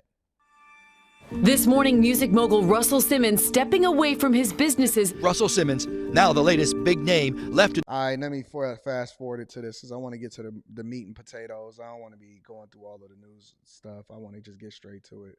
Accuse you. I heard someone else say this, that I was quite frivolous. Look, there's a song by Houdini. I'm a hoe, I'm a hoe. 3 different girls after every show. Culturally, we thought that was the right way. And the number of sexual partners and compromising positions I put myself in is beyond anybody's imagination. You said you had more foursomes than most men have. Look at this dude sitting in the yoga monk's position, talking about how many sexual partners he done had. What a old freaky man.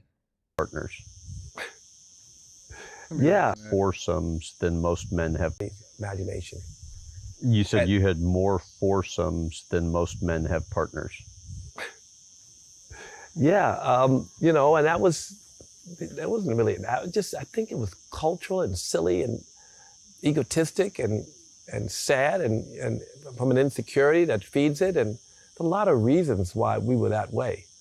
If you slept with as many people as I slept with, thousands, and we're talking about 6 people. There were like 20, right? I mean, that range from I spoke assault poorly. You mean rape that's not, no. Yeah. Did this dude just say he slept with thousands of people? And he didn't even be specific and say I slept with thousands of women. He said I slept with thousands of people. Let me rewind it. I just want to, look. This is my first time seeing this video. And I just want to be very, very clear about what it is that I'm watching. I want to be very, very clear. This dude put up Wilt Chamberlain numbers. I want to be very clear about what it is that I'm watching. All right? I want to hear what he said again. Thousands. And we're talking about 6 people. As many people as I slept with. A lot of reasons why we were that way. If you slept with as many people as I slept with, thousands. And we're talking about 6 people. There were like 20, right? I mean, that range from I spoke assault poorly. You mean rape that's not, no. Yeah. I spoke poorly to 15 of them. 12 of them. I spoke poorly all the time. I'm a Def Comedy Jam guy. I was crude. So how many compromising situations was I in? And if you call that person and say, can you help me help these other women, then you can get them to tell a story and reimagine a story. And I'm not here to say what they were thinking, but I can simply tell you that I was in so many compromising situations that people can have a recollection from 30 or 40 years ago. And it can be different from my recollection. And it could be one where there was perhaps collaboration. If you had more foursomes than most guys had once, could someone leave and feel hurt? Could someone leave and feel they wish they hadn't? Could someone reimagine a story out of thousands of people? Could someone want notoriety in a market where people thirst for fame, even infamous? Could someone who just came out of jail and want to sue you because they had an experience and they can reimagine it just a little bit different? And could you be vulnerable enough to accept it? I took 9 lie detector tests. People don't know that. 9 separate. 7 from the chairman of the Polygraph Association. 1 for each of the serious accusations. 1 for when someone said, for instance, I was violent. One person said that. I've never been violent. Took that. And 1 for I apologized. I never apologized about assaulting anyone. But if 2 people say it, because one said it and me too, and the second person said it, then I took a test for it. 3 hours per test by 2 polygraph examiners. 1 that I've never done this to anyone and 1 I've never done to each individual. Some people say that they're not accurate, but if they're 94% accurate, I did 9 of them, it's pretty clear that I don't believe it. I even asked well, what if I believe it, but it's not true? He said, your subconscious will get you. I said, I don't know how true that is, but that's what was told to me by the chairman of the Polygraph Association. He was filmed, by the way, talking about this, so there's footage available. No one in the mainstream would cover that. Why do you think that is? There's a narrative. Which is what? That we don't want to go backwards. We want to believe women. It's a lot to parse through here, guys. All right, so a couple different things that we need to. You nasty old man. You nasty, nasty, nasty old man. Yo, listen, this dude, and again, I'm just going to quote him word for word. He said, I slept with thousands of people. Now, he said he's had more foursomes. Does that include you and 3 women, or you and another woman, or 2 other women and another?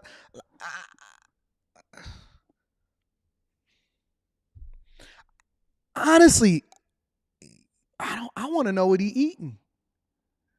That's why I'm switching to plant life. I said, listen, if you got that type of, to be able to buzz down 4 different chicks in one session, multiple different times throughout the day, I need to know what you eating, bro.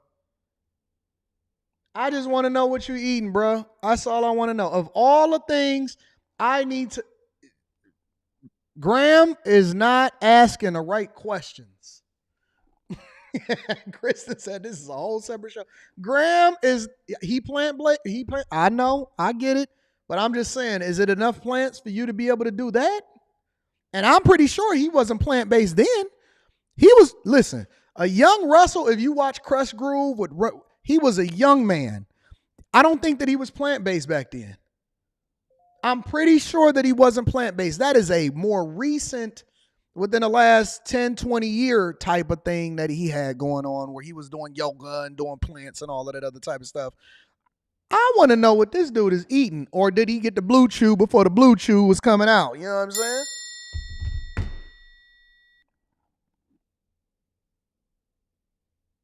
Foursome? He said I had more foursomes than dudes had onesomes with different people. And does he have the hive? And did he have the money? You know what I'm saying? Like, come on, bro. Look. Think about this for a second. If you've been with thousands of people and you was like in the drug-filled environment and stuff, you gotta. Chances are the same way that he did the calculation when it came to the polygraph test, because I believe him on that. I believe that almost every single one of these people got into a situation, they joined into the foursome, and then they probably woke up and felt some type of way about it, and then they tried to sue him in order to get some money. That's not beyond, you know what I'm saying, being able to recognize. I believe him, especially if he took 9 polygraph tests, different people, whatever, so on and so forth. I could rock with that. I'm trying to understand whether or not these people got something that you can't really get rid of, because it's no possible way that you could not have gotten something considering all of the stuff that you didn't just said that you did.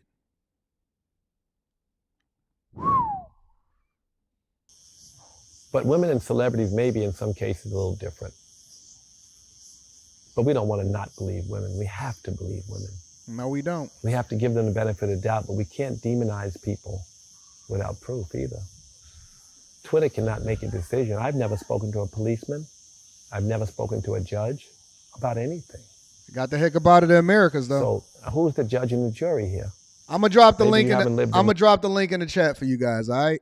In the real world. You got any questions or you want to hold me accountable? It's gonna be phone call only. I am not bringing y'all up on the stream, so you can be more than welcome to say whatever you want to say without having to worry about your face ending up on the live stream. All right. I'm gonna play the rest of this while I drop that though. Oh, it's gray.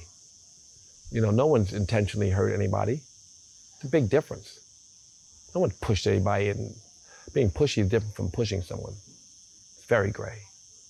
Rape is a strong allegation, and some of these stories were that you pinned women down. I mean, like bad stuff, you know, either happened or it didn't, right? Yeah, well, you know, it's a serious word, but I think they've changed the meaning. How so?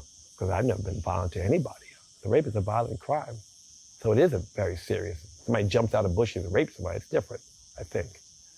So it's a different kind of recollection. I mean, so I don't think anybody's saying it was violent. Of course, I've been insensitive. But certainly, Bro, you just need to talk like a regular person instead of trying to talk like a monk. All of what I've had has been. Link is in the description for y'all to What be able to errors call in in or judgment do you call think you in made, and ask your looking question or say whatever you want to say to me. Yo, he talking in too many riddles, man. And I'm gonna be honest, like I just don't do riddles. It's not my thing. You know what I'm saying? So I just don't do riddles. I'm gonna read y'all super chat shortly. My goodness.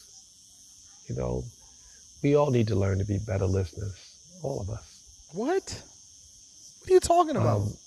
I think that the culture and the climate was different. People interacted was different. And I think to judge 40 years ago as if it was today, we get in trouble. We have to accept where we were and move on and be somewhere else in the future if we don't like where we were. Link is pinned to the top of the chat. I think that we're doing that now. And I think that's the good that comes from me too. And, you know, I think this next generation should be more sensitive and we should have a new way forward. And this is helping us to form a new way forward. It's a great movement. It's done a lot of great work for women. It's sensitized men in ways that they were not sensitized. And for that, I'm grateful. If you... Bruh, you just said that you bust down thousands and thousands of women or of people. Let me be clear. Thousands and thousands of people and you was in these streets, man. Please don't hit me with the we need to be more sensitive now. I don't want to hear that shit. I mean that stuff. Sorry, y'all. Had a do-over with that period, what do you think you would do differently? A lot, but I don't have a do-over. This is the thing about practicing, being here now, and accepting. Do y'all think that he looked happy? Honestly, do y'all think that he looked happy? When y'all observe this and y'all see this, do y'all think that he actually looks happy? Just curious. Let me make sure I turn this off and turn this back on again. Link for y'all to be able to cam up is in the description.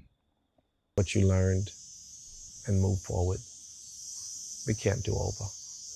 I haven't spoken to anybody for 5 years. It's ruined my life. It's ruined my relationship with a lot of everything. All my 5 charities have gone down. I had a lot of work. I had a lot of people I was trying to help. I had a lot of things I was doing. And I've been locked out of it. I don't want this to be the trigger to turn everything around again. At some point, somebody's going to ask you about this, so why not do it in a controlled environment where Is it controlled? Are you going to Graham? No.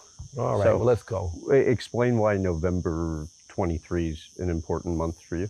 Oh, well, you know, they've had a year, the accusers, to sue me, and I haven't been sued. But I kind of believe that a lot of stuff's been the media. Family, you all the way in a whole nother environment. What are you talking about? First of all, 40-year-old stories are quite, quite hard to prove, I guess, but in civil suits, maybe not. But they're 40-year-old stories, but they've been covered by the media. But I can't speculate as to why I haven't been sued, but, we're talking about 6 serious accusations. What did you think of the doc? I didn't watch it. Why not? Because it's not true. And I think that Oprah said the stories don't add up. Oprah also came out and said she believed the women. I stand in support of these women.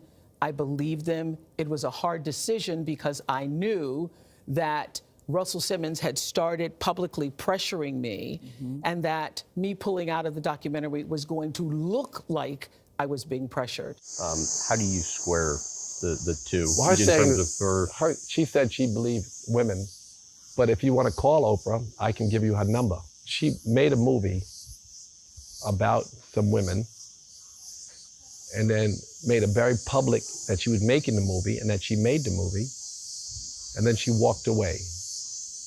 She has not come back in support. Isn't she a supporter of black women or not? You should call her. She will not defend those women. Those are black women that she said she supported. She will not defend them.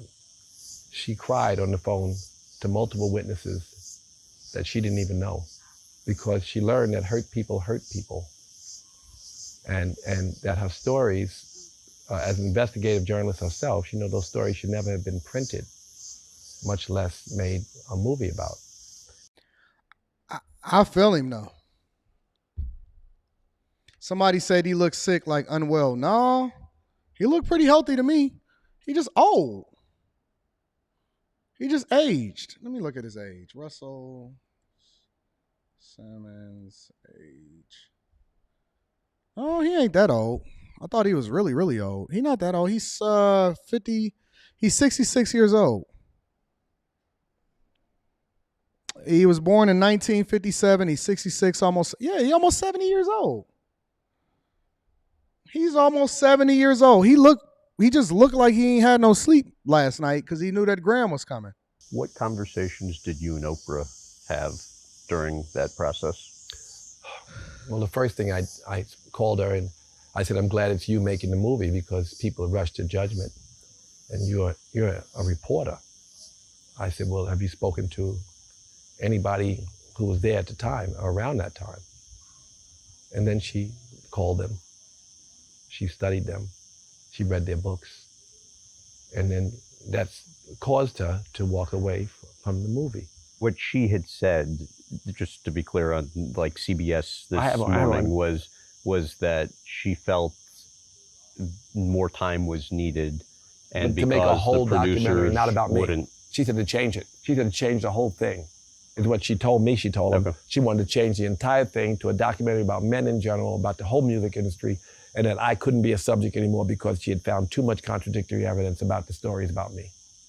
That's what she told them. And that's what you could ask her that. Everybody she interviewed, she taped. She taped about 20 witnesses. She need to drop them interviews. Those tapes are available. So we can identify whether or not these chicks be lying or not. Investigating this, maybe you should dig into those tapes. I don't want to go far into this discussion because it is a very sad moment. It was the most traumatizing experience in my entire life. It hurt my children. There are people with 40 accusations, you'd be interviewing them right now, and this subject wouldn't come up. So I feel a little bit targeted, but please continue. And I was going to say, to be clear. No, don't get mad because he asking the questions that we all want to know about. We're not interested in anything except for this. This is not an investigation. You have not really talked about this before, and so I was merely trying to get your thoughts on I don't want to sound defensive, but yes, I told my children I would not speak about this. Yoga, GDOS, and Hip Hop 50 are the 3 remaining topics, and I want to get a little bit with you sitting down about yoga and GDOS, since you then can we shape can my life to be a good life and be a servant to God, or you can me up. It really is, could be that dramatic. So let me ask y'all a question. You want us to, how many people want to hear about Russell Simmons talking about yoga, GDOS, and Hip Hop 50? Nah, fam, I want to get your thoughts on what the heck is happening with this Adult Survivors Act and what you think about Puffy. That's what I want to know. You know, it's been, because I left and I spent so much time here, people have assumed that I really left and ran, even though I'm back in America all the time. I'm behind the 8 ball. So I'm not expecting you to... Wait a minute, you be in America all the time?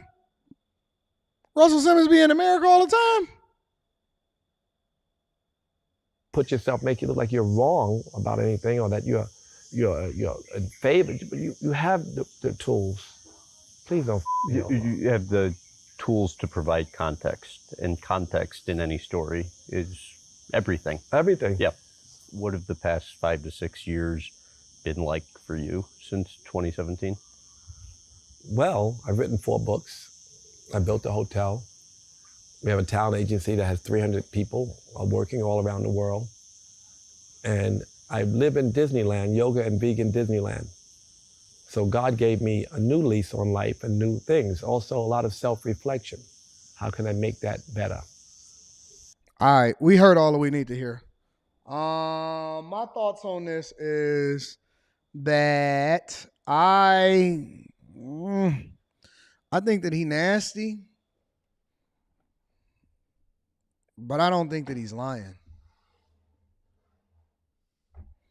I think that he was super freaky, and I don't know if you can put that back in the Pandora's box, but I don't necessarily think that he's lying. I think that it's a lot of people that see it as a come up, seen it as a come up, and to be honest with you, this kind of showcases why you guys don't want to be famous. Because if you can't get if you don't have any self-control, being famous and having money don't make you better. All it do is enable more bad behavior. And I have to wonder whether or not this guy is infected with something, because you can't sleep with thousands and thousands of people and miss the mark every time, especially during the Magic Johnson era. That's crazy. Look, man, I don't see anybody in the back, so it looks like nobody wants to hold me accountable like they say that they're going to be doing every single week. Have y'all noticed that every week I drop the link in the chat and I say, hey, guys, feel free to come up here and hold me accountable. Ask whatever question you want to ask me, whatever, so on and so forth. I'm an open book. I have no problems with anybody asking me anything that they want to ask me every single Friday. Back is empty. Link is pinned to the top of the chat. I don't see nobody here. Everybody all week always talking about how they going to hold me accountable. Yeah. Okay. Let me read some of these super chats. And by the time I get done reading the super chats, if I don't have anybody in the back, I'm going to go ahead and let y'all go. All right. Chase with the beard. Shout out to Chase with the beard. Says, I wonder if I go to Mexico, then cross back over the border, can I pay my own mortgage with that $9,000? They got a $9,000 housing voucher? All right, man. Okay, I didn't know that they was giving out 9 bands. I got to work all year for that. You know what I'm saying? Debt-free dad says, us attorneys call it liquidate and relocate. Shout out to you. I appreciate you. Spaces is in the building. Spaces says, tell the cicadas in the background to shut up. Shout out to Spaces. I appreciate you. I got somebody in the back. I'll bring them up shortly. I appreciate you, Spaces. Brandon says, here's 3-ball. I appreciate you, Brandon. Thank you for holding me down, big dog. Also, BT did the same thing. Thank you, BT. I appreciate you for holding me down also. Black Silverchair. Everybody must have got paid today, you know? Black Silverchair says, Anton Russell doesn't look healthy. Looks like an ESRD, a.k.a. kidney failure patient. It is called muscle wasting. That is their typical appearance. I don't know. He looked pretty regular to me. I just think that we used to be seeing fat people all the time.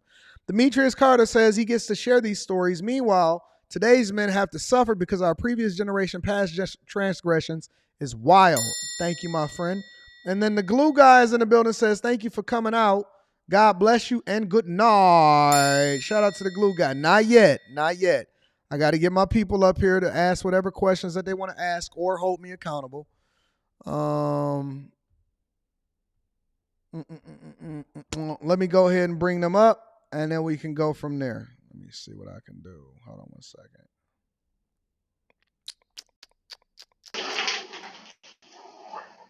One second. What's going on, Aaron? Is it Aaron? Hey, what's going on, Anton? How you doing? Sound like you're in an elevator. I am heading back to my apartment.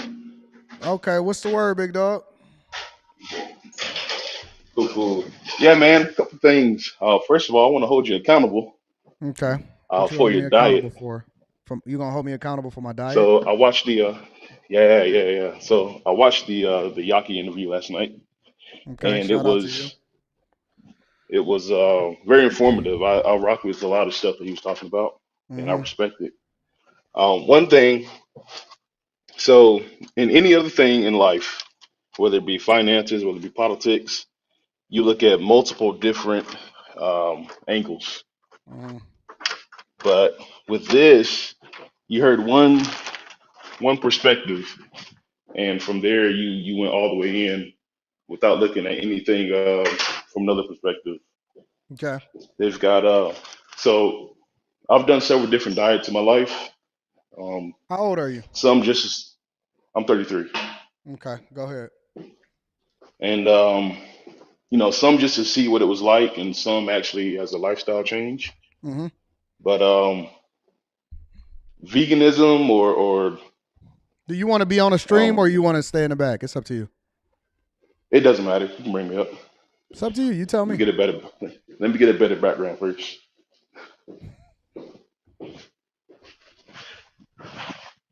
All right. You want to come up? Yeah, we can come up. All right, go ahead. Break it down for me. Yeah, so he didn't call it veganism. There was another term that he used. Was it plant-based?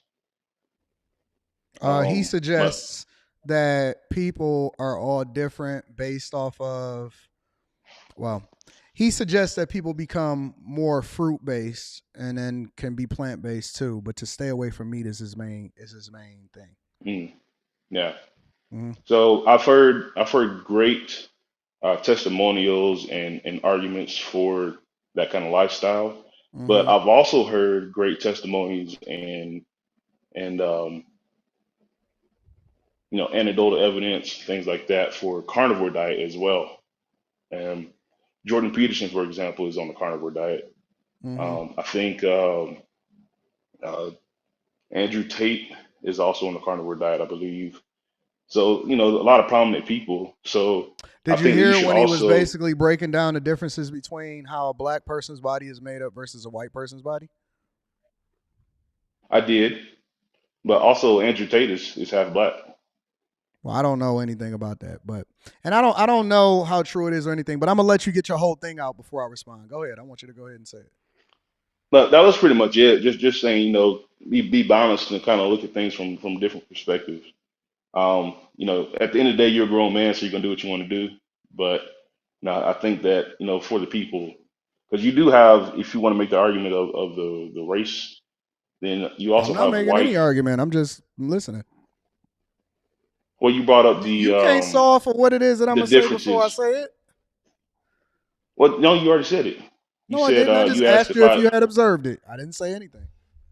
No, you asked if I heard the part where we was talking about the difference between the black person and white person as far as their biological makeup. So you also have some white followers, some white listeners. So even in that, Shout out to my white listeners. I coach a lot of them. yeah. I just think you should have a counterbalance to go with that as well. So what would you suggest? You tell me what it is that how I should be eating. Break it down for me. Let's be solutions based. No, I'm not making a suggestion for you. I'm saying that if you Well, you want gonna hold me to accountable bring someone, for something that. hold on. Okay, go ahead. I'm sorry. All I'm saying is that if you want to put content out there for one side, you should also probably throw some out there for the other side as well. What content have I put out there outside of just the interview? There's plenty of people that say things that I agree with or I disagree with. My goal is to hear the perspective of whoever it is that I'm interviewing. That's fair, but as a result, you've changed your lifestyle and you've made that part public. Therefore, it kind of that's puts, the lifestyle that I'm living. I didn't tell anybody else that they need to do it. Who have you heard? Yeah, correct. But who have you heard me say that they need to do what it is that I'm doing as far as how I'm eating? No, that's fair. But let's be honest. Like what you do influences people heavily. You've helped my life a lot, and so by proxy, people are going to want to take your word and your lifestyle based off of limited experience. I also talk about God. I don't tell anybody that they need to get into the church either. I mean, the same thing. Should I go and interview the devil? I'm just asking. I'm asking. So I haven't given my opinion. I'm just asking. Should I also interview somebody that is an atheist or they're a Luciferian in order to get both sides so people can make a more informed decision? Well, Yaki was talking about the Quran, and I think he's a Hebrew Israelite as well, right? So I mean, that's kind of an opposite. Should I interview right there. a Luciferian? I mean, I don't see why not. I mean, so is that a yes or a no? It wouldn't hurt. Is that a yes or a no? Yes, actually. Okay. Yes. Cool. All right. So here's my thing, right? I do believe that being plant-based is 10 times more healthy. And I'm not just making that decision based off of one interview. If you've heard me speak, you will know that my mother has been a vegetarian for well over probably close to 2 decades now. My father was a vegetarian and transitioning into being a vegan for well over 12 to 13 years before he passed away, right? And he had a lot of ailments that he wound up healing as a result of what it is that he then omitted from his diet and then what he started to place inside of his body, which helped him tremendously from a health perspective. So my insight is not just from one interview, but one interview can help you and inform you, which then influence you to then get back to the thing that you already know and understand based off of the research that you did before. So I have watched several documentaries and I have done a lot of research and I continue to evolve based off of the things that I know. And so I'm not really sure how you can hold me accountable for changing the thing that's actually best for me, especially now that I've been on it. I've had a lot more energy. I've been able to sleep better. And there's some other things that I don't want to talk about necessarily on a live stream because I don't think it's relevant to this conversation. Well, we can get into it. Why not? I fuck like a horse. You know what I'm saying? Like, I'm just going to be for real with you. Like, it's Friday, right? So y'all want to have a conversation? And that's fair. Like real talk. Like, you know, as we get older, and I've always, you know, because I don't watch porn, I don't get into that, I don't masturbate, I don't do any of that type of stuff. So I've never had a problem physically. But then as we age, I also want to make sure that I never have a problem physically, right? And so I have to be proactive instead of reactive in making sure that I do the thing that's in the best interest of me and the person that I'm laying next to. You know what I'm saying? So I found that this is probably best for me based off of my research. And I think that going plant-based and being more fruit-based will be better for me than taking in this trash food that we eat over here. Also, let me throw in something else on here too. When I went over to Tokyo, their food and the things that they consume is much different. But Tokyo, people that are over in, did you know that people over in Japan have the longest lifespan than anybody on the face of the earth? I did. So I started to study them even years. after I came back to the United States of America because the food that I was eating completely changed the way that I seen food in a general sense. So my life experience along with my past experience and the things that I'm influenced by, and then the interview kind of confirmed what I had already believed. So this is one of the reasons why I'm going more in this direction as far as the things that I put in my body. No, and all that's fair. All that's fair. I lived in Japan for 2 years. So So you know. actually, yeah, I lived in Okinawa actually, where they actually say that people that live the where they longest live. actually live the longest. Yep. Yeah, and so all that's fair. But all the things that you're saying about being plant-based, I've also heard the same arguments for being carnivore as well. So I'm just saying like there's So multiple what are you? options What do out you there for do? people. What do you do? Right now I'm more along the lines of ketovore, where I eat a lot of meat, but I do throw in some veggies for like minerals and things like that. What is a ketovore? I've never heard of that before in my life. So ketovore it's a carnivore diet, but you throw in some veggies and fruit in there.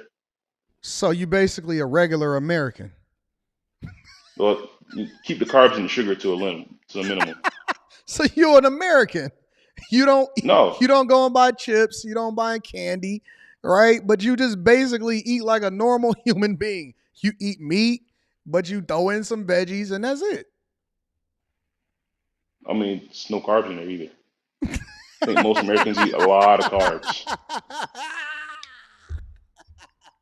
Why do y'all be putting these names on this stuff? It's Well, I mean, everything has to have eat a a label, regular right? American diet. Hey, no. Oh man, that is So crazy. so you've got keto where they eat veggies. They basically take out all the carbs and sugars. But they have a bit more of a balance when it comes to your protein meat intake. But with carnivore and ketovore, you eat a lot more than meat than Like what? What do you eat on a daily basis? so a lot of steak, red meat, um, and then I mainly eat like steak and fish. And then you throw in some broccoli and some. Right. right? I like Strawberries. sauteing my steak up with onions and keep it, Yeah, so you eat at things J. like that. Alexander's and Roof Chris. Honestly, yeah, I do like I weekly. know you do. You eat a regular. you are you are a regular American. I don't know Yeah, but what that's these not American. names are that No, y'all no, be no. throwing on it. I'm so confused. But when you gotta be honest. Like regular Americans eat a lot of carbs, a lot of carbs. Okay. All right. Yeah. Anything else you want to hold me accountable for? No, that was it for that.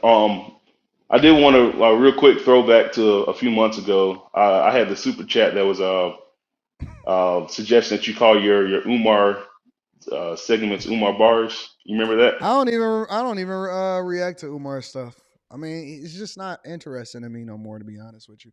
Maybe I'll add a couple of the sections on my new channel that I'm putting together that's starting in the next year, but I don't know. Yeah, I That's mean, me. I can rock with it. I'm not a fan of him either, but when I was sitting that super chat out, you were like you assumed that I was a fan. I just want to make that clarification. You're I'm not a not a fan fan of of Umar Umar? Johnson. No, I'm not a fan of Umar Johnson, but You got the ironically, Umar uh, recommendation hair? nah, man, it's just dreads, man. It's just a hairstyle. Yeah, you got But the Umar recommendation. Umar does he have dreads? No, he does have dreads. No, but I mean, But he recommended that y'all have y'all hair like that, I guess. yeah, this is just something new for me. I was in the military and got out recently, so I just Yeah. wanted to I'm do a little gonna something make a different. suggestion for you. I'm gonna need you to cut that off, big dog. Since we hold each Yeah, other accountable, we might as well go down that path, right? eventually we will. Why Eventually we why will. why why wait? I mean, right now it's just a different journey for me. What is Something that different. journey? You When I trying to was be younger, I wanted homeless? to grow my. Nah, man, I got a good home. But You trying not to nah, get rich? say again. You trying not to get rich? Well, with the way I structure my life right now, the hair is not going to keep me from that. If How's I get that? to a point where, so one, I work in a retail place, um, So you're and not then trying to two, I get work rich. security. So two, I work security, and then I Uber on the side. Yeah, you're So not none trying to of get those rich. are You're not trying to get rich. well, none of those are impacted by my hair right now. You have to dress for the So job that you want. You have to live your life based off of the position that you want to be in, not the position that you in. So if you just want to that's be fair. like, if you want to be looking like a hobo, then that's cool. But I would suggest you That's put fair. yourself in the position that you really want. Now, if I'm you, um, I'm not trying to look like alfalfa. It's time for a retwist. But No, nah, it's time to the get a position I fade. want Why you can't get a taper? No, that's not hitting, fam. That's not it. to. That's not the Nah, move. That's not it, big so dog. the position I want to be in is to own my own farm. Yeah, but So that's also not necessarily impacted. But when it comes to being a business owner, then I will make an adjustment. But as it stands right now, this is just a journey I'm on. So, okay. but I yeah, get the it. Umar Bars thing it's a ironic title for the segment. Not necessarily being a fan of his. I got you. Yeah, I'm with you. cool. I appreciate the opportunity to come up, big dog. Thank you, my friend, for calling in. I appreciate you. Sweet, sweet. Have a good one. All right. Let's hold on. Give me a second. Give me a second. Let me make sure I get you set up. Mr. John Doe, what's going on? What's good with you, Anton? How you doing today? Chilling. What would you like to comment or hold me accountable for? Well, I got more comments than holding you accountable. I will hold you accountable for this.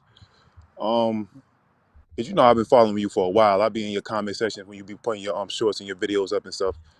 A lot of people be having stuff to say in those comments, but I'm gonna hold you accountable for the fact that you know who you are, man. You know what the energy that you bring, and you know those people are only gonna say it in they safe space. They're not gonna actually say it to you because you know the person that you are, and the fact that they only gonna talk trash from a safe place.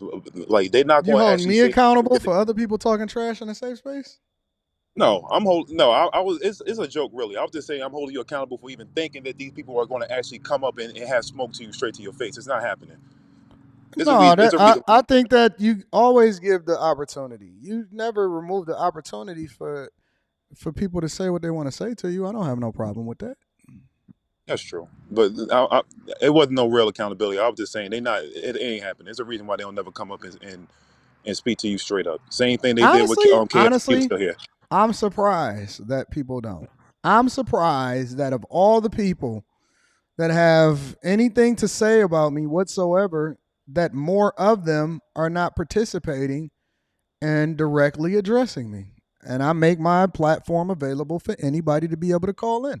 I am very surprised. I am so surprised that of all the years that I've been on the internet and for all of the things that people may or may not have to say about me, that they don't have the gall to directly address me to my face. It's surprising. It's very, very surprising, because I would think that more people will want to get famous and do that. I'm not surprised. I'm not surprised because it's like you stand on business. You like everything that you talk about that you stand for. You actually stand for it, and you show the receipts. You show the receipts of your business endeavors. You show the receipts of your family being successful as far as marriage and things of that nature. Like is there's no, and I'm just giving credit where credit's due. There's no holding it. I'm not going to mention no names, but there are certain people online who it's easy to trip them up.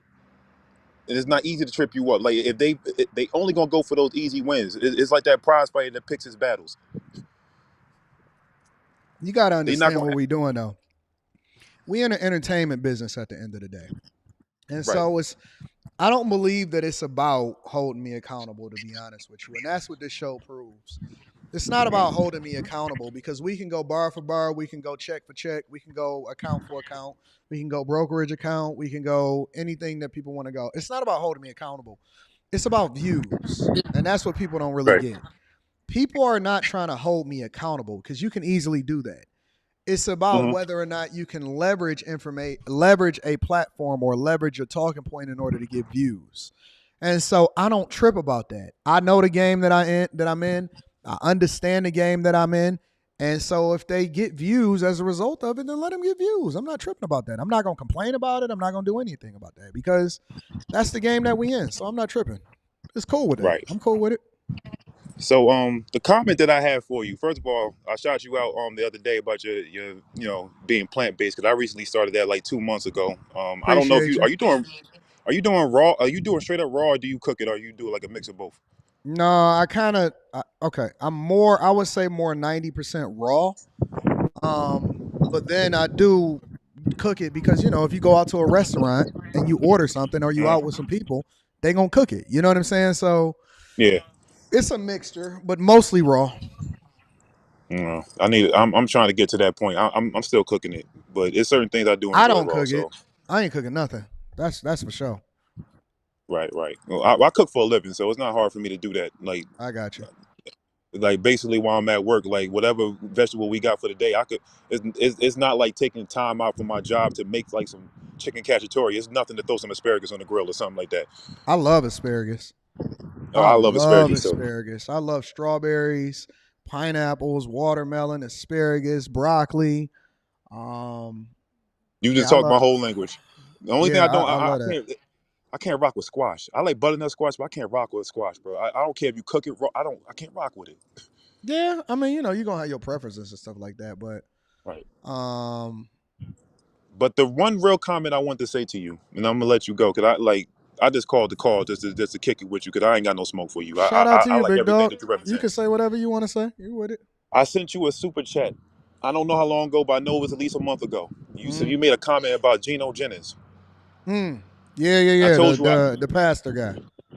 I don't attend his head church. His head church is in Philly. I'm actually going to be going at the end of the month, because that's when they have their convocation. But I attend his church here in Jersey and New Brunswick. I've been a member since last December. I actually was baptized last December in his church. Man, congratulations, bro. Thank you, brother. I know. Look, because I respect you because you have a real point of view and you do it for the views because this is a business. But at the end of the day, you really have real content. Like that guy you were interviewing that was talking about the plant-based stuff, bro. I've been watching them videos like on repeat. Like he was just bar after bar. You really find like genuine people. Yaki Awaken is he really about that life. He live it. I'm gonna be out in I never knew who he St. was Louis. until you did that interview, but I rock with him. Yeah, I'm gonna be out in St. Louis to visit him soon. Next year, I'm gonna check him out after I get back from Miami for vacation. But yeah, I'm gonna go out there and I'm gonna kick it with him. But yeah, that's what my comment I had for you. Yo, the type of time that you on, the type of time that Gino on, it's not. It would be it'd be food for the people, and it also would get you those views, brother. I'll reach out to him. I forgot about it. I'll reach out to him. Even if I gotta be a mediator and try to be try to be a part of it because I attend his church, brother. That interview gotta happen, bro. Nah, you ain't got to do that. I could reach out to him. I'm gonna get him on a platform. If he agrees to it, then I'll interview him. But I've been spanning the gamut lately. I've been interviewing all different types of people that I interview people that I find interesting, and I have heard a lot about him that is interesting, that is good. So I'm gonna pick his brain hopefully, and then hopefully I can catch up with him. But I'll definitely reach out to him. Anton, you shouldn't have no problem getting that interview because he just like you. He don't dodge the smoke at all. Yeah. At all. It don't matter what your religious background, if you don't believe or not, he don't dodge the smoke. He don't dodge no questions. That's why I rock with him. I'm telling you, the two of you in the same room, y'all will. That would be a game changer for 2024. Yeah, I'm gonna reach out to him. I appreciate you for making the suggestion. I'm definitely gonna reach out to him and see what he got to say. No problem, Anton. Blessings to you. Keep doing what you're doing. I rock with everything you do on the platform. Thank you, my friend. I appreciate you. No problem. All right, cool. Oh man, I ain't been dropping a link. This is the link to call in if y'all want to call in.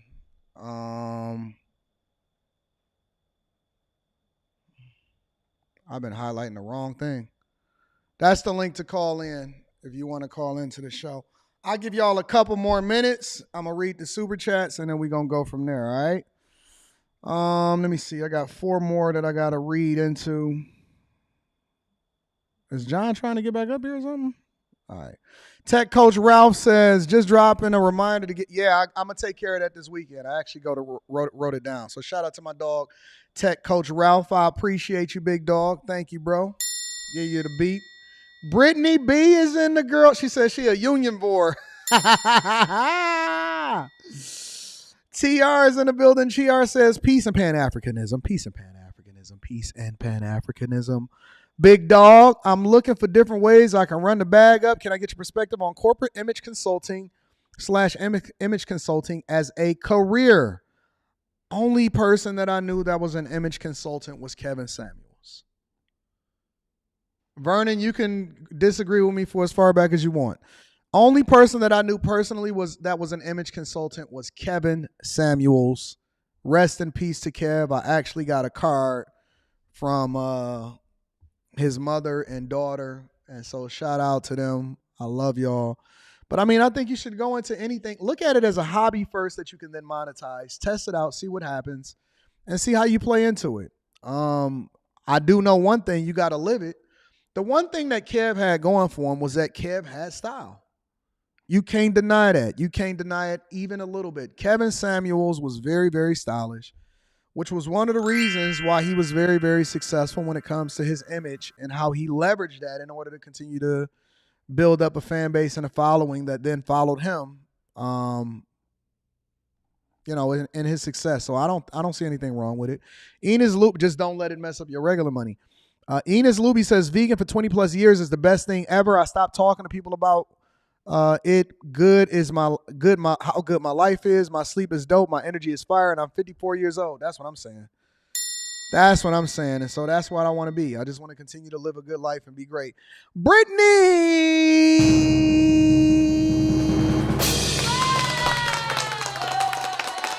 wanted to show you some love, some union love. Brittany getting that union money. Brittany getting that new UAW money. Love you, Anton and Rita. Shout out to my girl, Brittany B with the 100. Let me tell y'all something about Brittany. Brittany made a lot of money with me on the loan. Brittany made a lot of money with Anton from AntonDaniels.com on the low. I'm never going to disclose the type of money that the people was making around me, but I'm just going to say that Brittany was making a lot of money. Woo-wee! Shout out to Brittany B in the building. I love you, baby girl. Thank you for holding me down.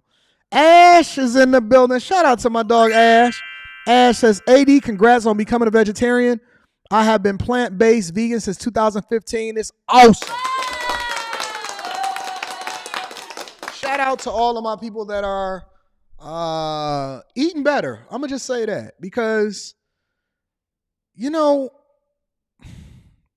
I just want everybody to live a long, fruitful, healthy life, whatever that is to you, right? I don't tell people that they have to not eat meat. I think that you can do whatever it is that you feel like is best for you, depending on whether or not that feeds into your lifestyle. For me specifically, I think the best thing for me is to go plant-based or just completely remove meat from my diet. So thank you, Ash, for holding me down. Let me get my girl Carm. Let me see if I can get Carm up here to tell me what's on her mind. What's up, Carmen? Hold on one second. Hold on, let me see something. What's up, Carm? Hey, Anton, can you hear me? I can. What's happening, baby? Good. I wanted to thank you first off for your insight. And I've taken your advice and I can't wait to meet with you again. Yeah. Yeah. Thank you. Yeah, Carm. Anyway, so what did you think about that advice? It was applicable to me, I would say. It was you hit, all the points that were needed to be addressed. So yeah, I appreciate it. That's all I can say. All right, baby. So I I'm love not it. taking it too far. I just wanted to ask, and I know in the past you've mentioned the movie Devil Wears Prada, and I actually rewatched it again, I love that coincidentally. movie. It's But one of my favorite movies of all time. it was very insightful, and I wanted to know what the balance is between kissing up to boss or management leadership versus, I guess having a level head because you don't want to be that new person in the workplace who's just clueless, just trying to do everything to please your boss, but you're looking crazy at the same time. So how do you keep a good balance between the two? What makes you think you're gonna look crazy? Well, you don't want to be taken advantage of without reaping the benefits of What are the working benefits? so hard, not just for yourself, but I don't think that there is a balance. I think that when you add value into people's lives, especially people that ultimately add value in your life in another, maybe in a completely separate way, I think that it always becomes beneficial. Sometimes it can seem one-sided, but in most instances, it's not. In most instances, um, think about it like this: we spend a lot of time sucking up to people subconsciously without even realizing that we doing it just for the sake of doing it, and we don't get anything out of it. that's true. We suck up to our friends, our family, we suck up to our mother and our father, we suck up to a lot of people, we do a lot of things that we don't want to do for people that don't even appreciate us on a regular basis, and we don't get nothing out of it. But it only comes to the things that benefit us the most that we start to question what we gonna get out of it. You know what I'm saying?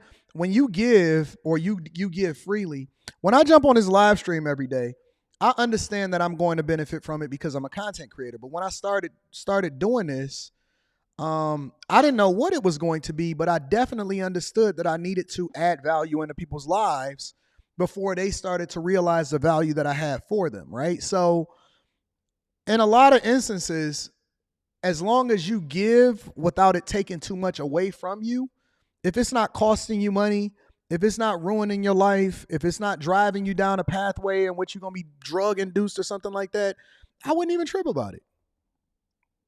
Because when your energy flows, that's where it is that you plant your seeds, and then that's where your fruit is going to be bare, right? And so I'd rather be spending my time around people, because sometimes we even get gems and stuff from them that we don't even know that we getting from them. You might be thinking, I'm kissing up to this person so that I can get a raise and a promotion.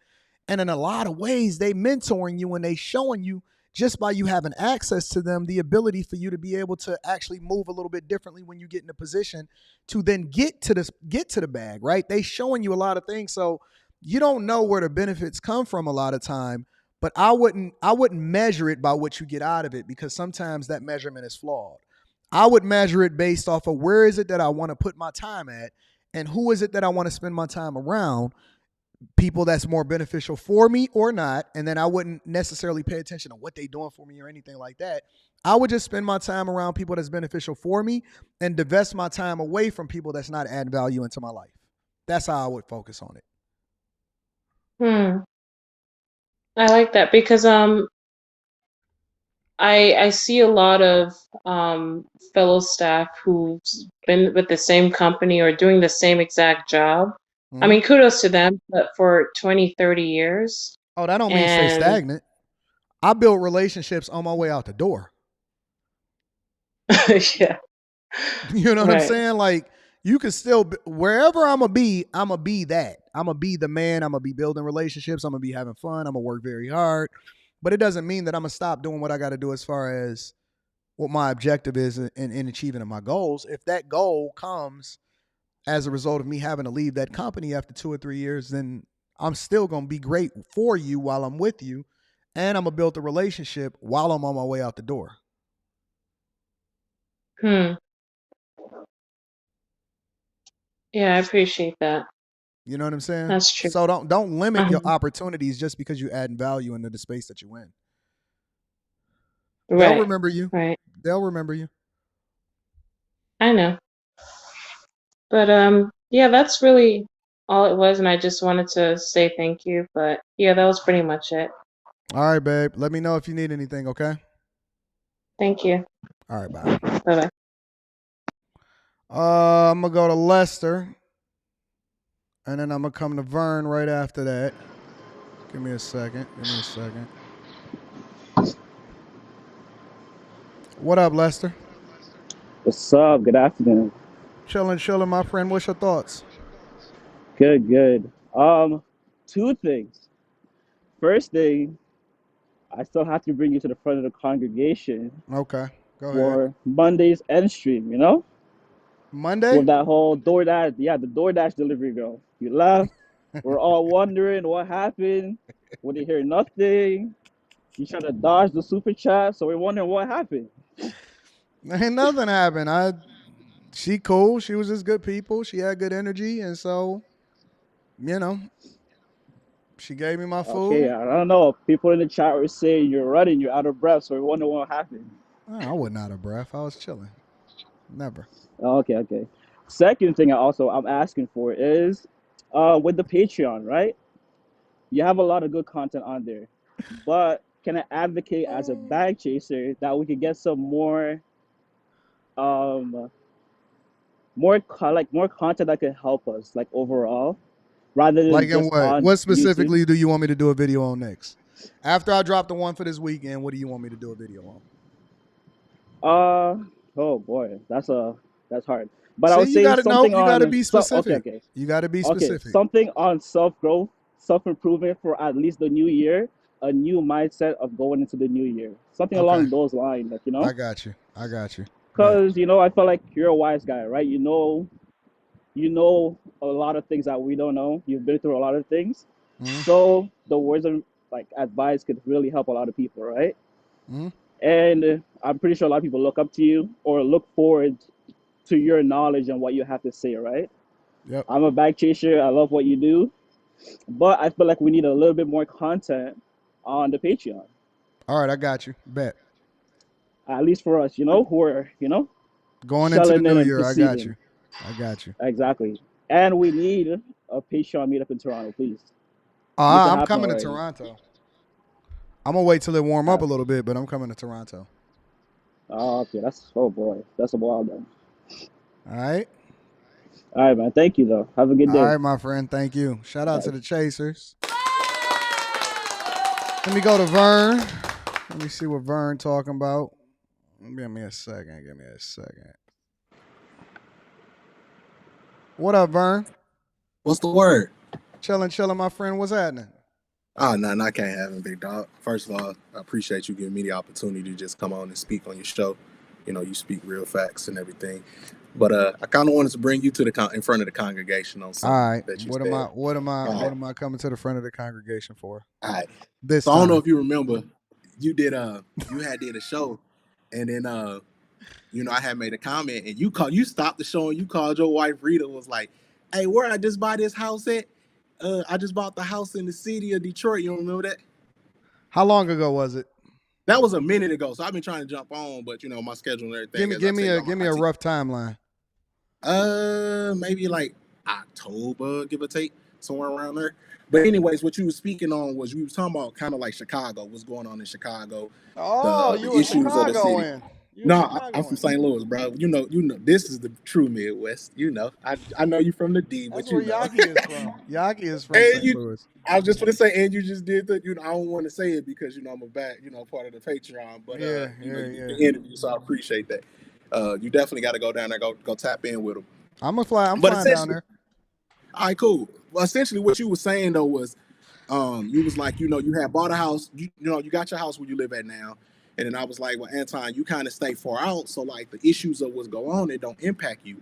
And you was like, I just bought a house in the city. So my question was, you just bought that house right before the election. So, or if you're purchasing the house before the election, I didn't buy a house. I got a penthouse.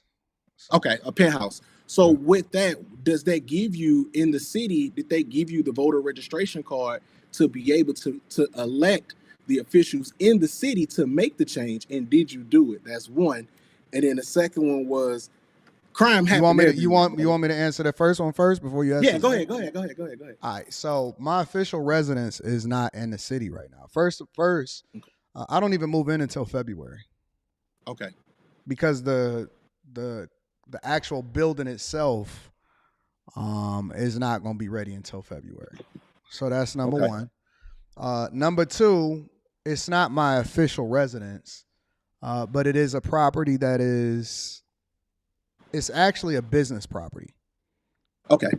So one of the things that we're using it for is when we bring in people out of town, when we bring in visitors, when I have different people here from a business perspective, or even when I fly in people in order to do interviews and stuff like that, I'll have them up in that space and in that place, and I'll use it a lot more for entertainment. I'll use it a lot instead of having to book hotel rooms and all of that stuff. I think it'll actually save us money from a business perspective as far as being able to have people there to have multiple different bedrooms and stuff like that. So even when people come in and they bring their people with them or they bring their security with them or whatever like that, we can just have them all inside of the same residence instead of having them in multiple different hotel rooms over at MGM and stuff like that. So it's actually a business acquisition more than it is a personal residence. So I'm not necessarily staying there, but I will shoot content there and I will entertain there and I will have parties and stuff there. So I'm not, that is a business, that's in my business name. It's not in my personal name. Okay. So I understand it. So that means obviously then for that purpose, you won't be able to do the voter registration because it's not primary. And then my other question was when you speak on like crime. But let me answer that. Let me answer that other part. The voter registration. I think that me personally, I can make more of an impact with the people that I endorse and where I put my money and my resources into the city more than because my business is still right here down in the city. So I have more of an impact from a business perspective than I do as a personal resident in the city. Okay. And I appreciate that. And then my second one was, you know, crime happens everywhere, right? So again, when we look at Chicago, you know, a lot of the things that's happening in Chicago, yes, you will have crime like the shooting of the dude, what's his name, FBG Duck, that happened on that little road where, you know, all the high dollar places, but it's very rare. You know what I'm saying? That's like something that'll probably happen once in every 100 years or something like that, right? So it's not a common occurrence versus no, people get shot in Chicago every day. They are, but what I'm saying is on that particular street, it's a rare occurrence. When you look at like the crimes happening on the south side, typically most crimes happen in a certain area. Again, I'm from St. Louis, so when you look at like St. Louis, you'll say crime happens in the inner city of North St. Louis, West St. Louis, sometimes South St. Louis. But when you're going out to Clayton, they just had a killing in Clayton, and this is the first time that happened in years, right? And it made national news, and they caught the dudes within like a week or two because of Clayton is the high value area, so they obviously are going to put more police attention into that. But what I'm saying is crime happens everywhere, but at the same time frame, it seems like the media, they'll put the focus and say, oh, well, St. Louis is a bad area because of what happens in the city, but people not looking at, well, what's going on in St. Charles. Even though St. Charles is not St. Louis, it's still kind of St. Louis because it's right across the river. Or you'll say like Ladue. You don't really hear about much crimes in Ladue. You don't really hear about much crimes in town and country, but they'll paint a picture and say St. Louis is bad based off what's going on in the city. So that was just something I just wanted to Is it say, 'cause bad? I know it can, in the city it is. So just like Chicago, So why you the south side of Chicago bad. Wait. That's like me saying, this girl over here is trying to justify her putting her head in another man's lap because she was putting her head in another man's lap and she was putting her head in another man's lap. What did that got to do with whether or not your city bad? I mean, it's in general. So like even with Chicago, what I was saying is a lot of crimes, it happens, but the vast majority are gang related between like, GD, BD, etc., BPS and whatever. But it's like, again, it's the if y'all didn't have no crime to city. report, then the media wouldn't be there. Do you think I want all crime to be on the front page because I want people to address it. I want, if it's me and something happened in my neighborhood, oh, no. Get the cameras, get everything, whatever, because this is a problem and we need to solve for it. So I want to shine a light on the roaches because I want them to scatter and I don't want them coming around here, right? And I want more visibility into this space. I want more resources. I want more cops. I want more news crews. I want everything because I want to root out the problem. And in order to root out the problem, you got to address it, not continue to cover it up. You don't solve for a problem in a community by pointing out somebody else's bad stuff. You solve for it by bringing it to the front of the congregation and addressing it. But as long as y'all continue to let this stuff go over and cover it up, it doesn't help you just because we report on something else. All it does is enable people to get away with it more because they know that they ain't going to be highlighted as a result of it. So I think it's a good thing that you report on the problems. Think about it, bro. Chicago hasn't had this much visibility politically in a long time as far as people outside of Chicago reporting on the trash that's happening inside of Chicago. It's forcing the legislators to bring themselves to the front of the congregation, address the issues, not run away from the problems, not continue to cover it up, not live in the fact that they know that people going to vote for them just because they on the Democratic side, but to actually justify their decisions as individuals and collectively. And you seeing them start to scatter about. And so now you see Eric Adams coming to the front. He ain't had this level of visibility. You had the people over in Dalton. You had the people over in Chicago. You got the people. Mike Johnston is at the front of the congregation. So I like the fact that people highlight the trash that's happening because I'm not trying to pivot just based off of optics. I want to actually really fix issues that's within our communities. And the only way you can do it is to get people to address it, not act like it didn't happen. So I'm not trying to cover it up. I think one of the reasons why Detroit is on the upswing right now is because for so long people address the issues, and so we had to root out the corruption and then get it to where it needed to be. You gotta have some furniture moving before you start to clean up your apartment. Otherwise, you just sweeping all of the trash under the rug. Okay, you're right.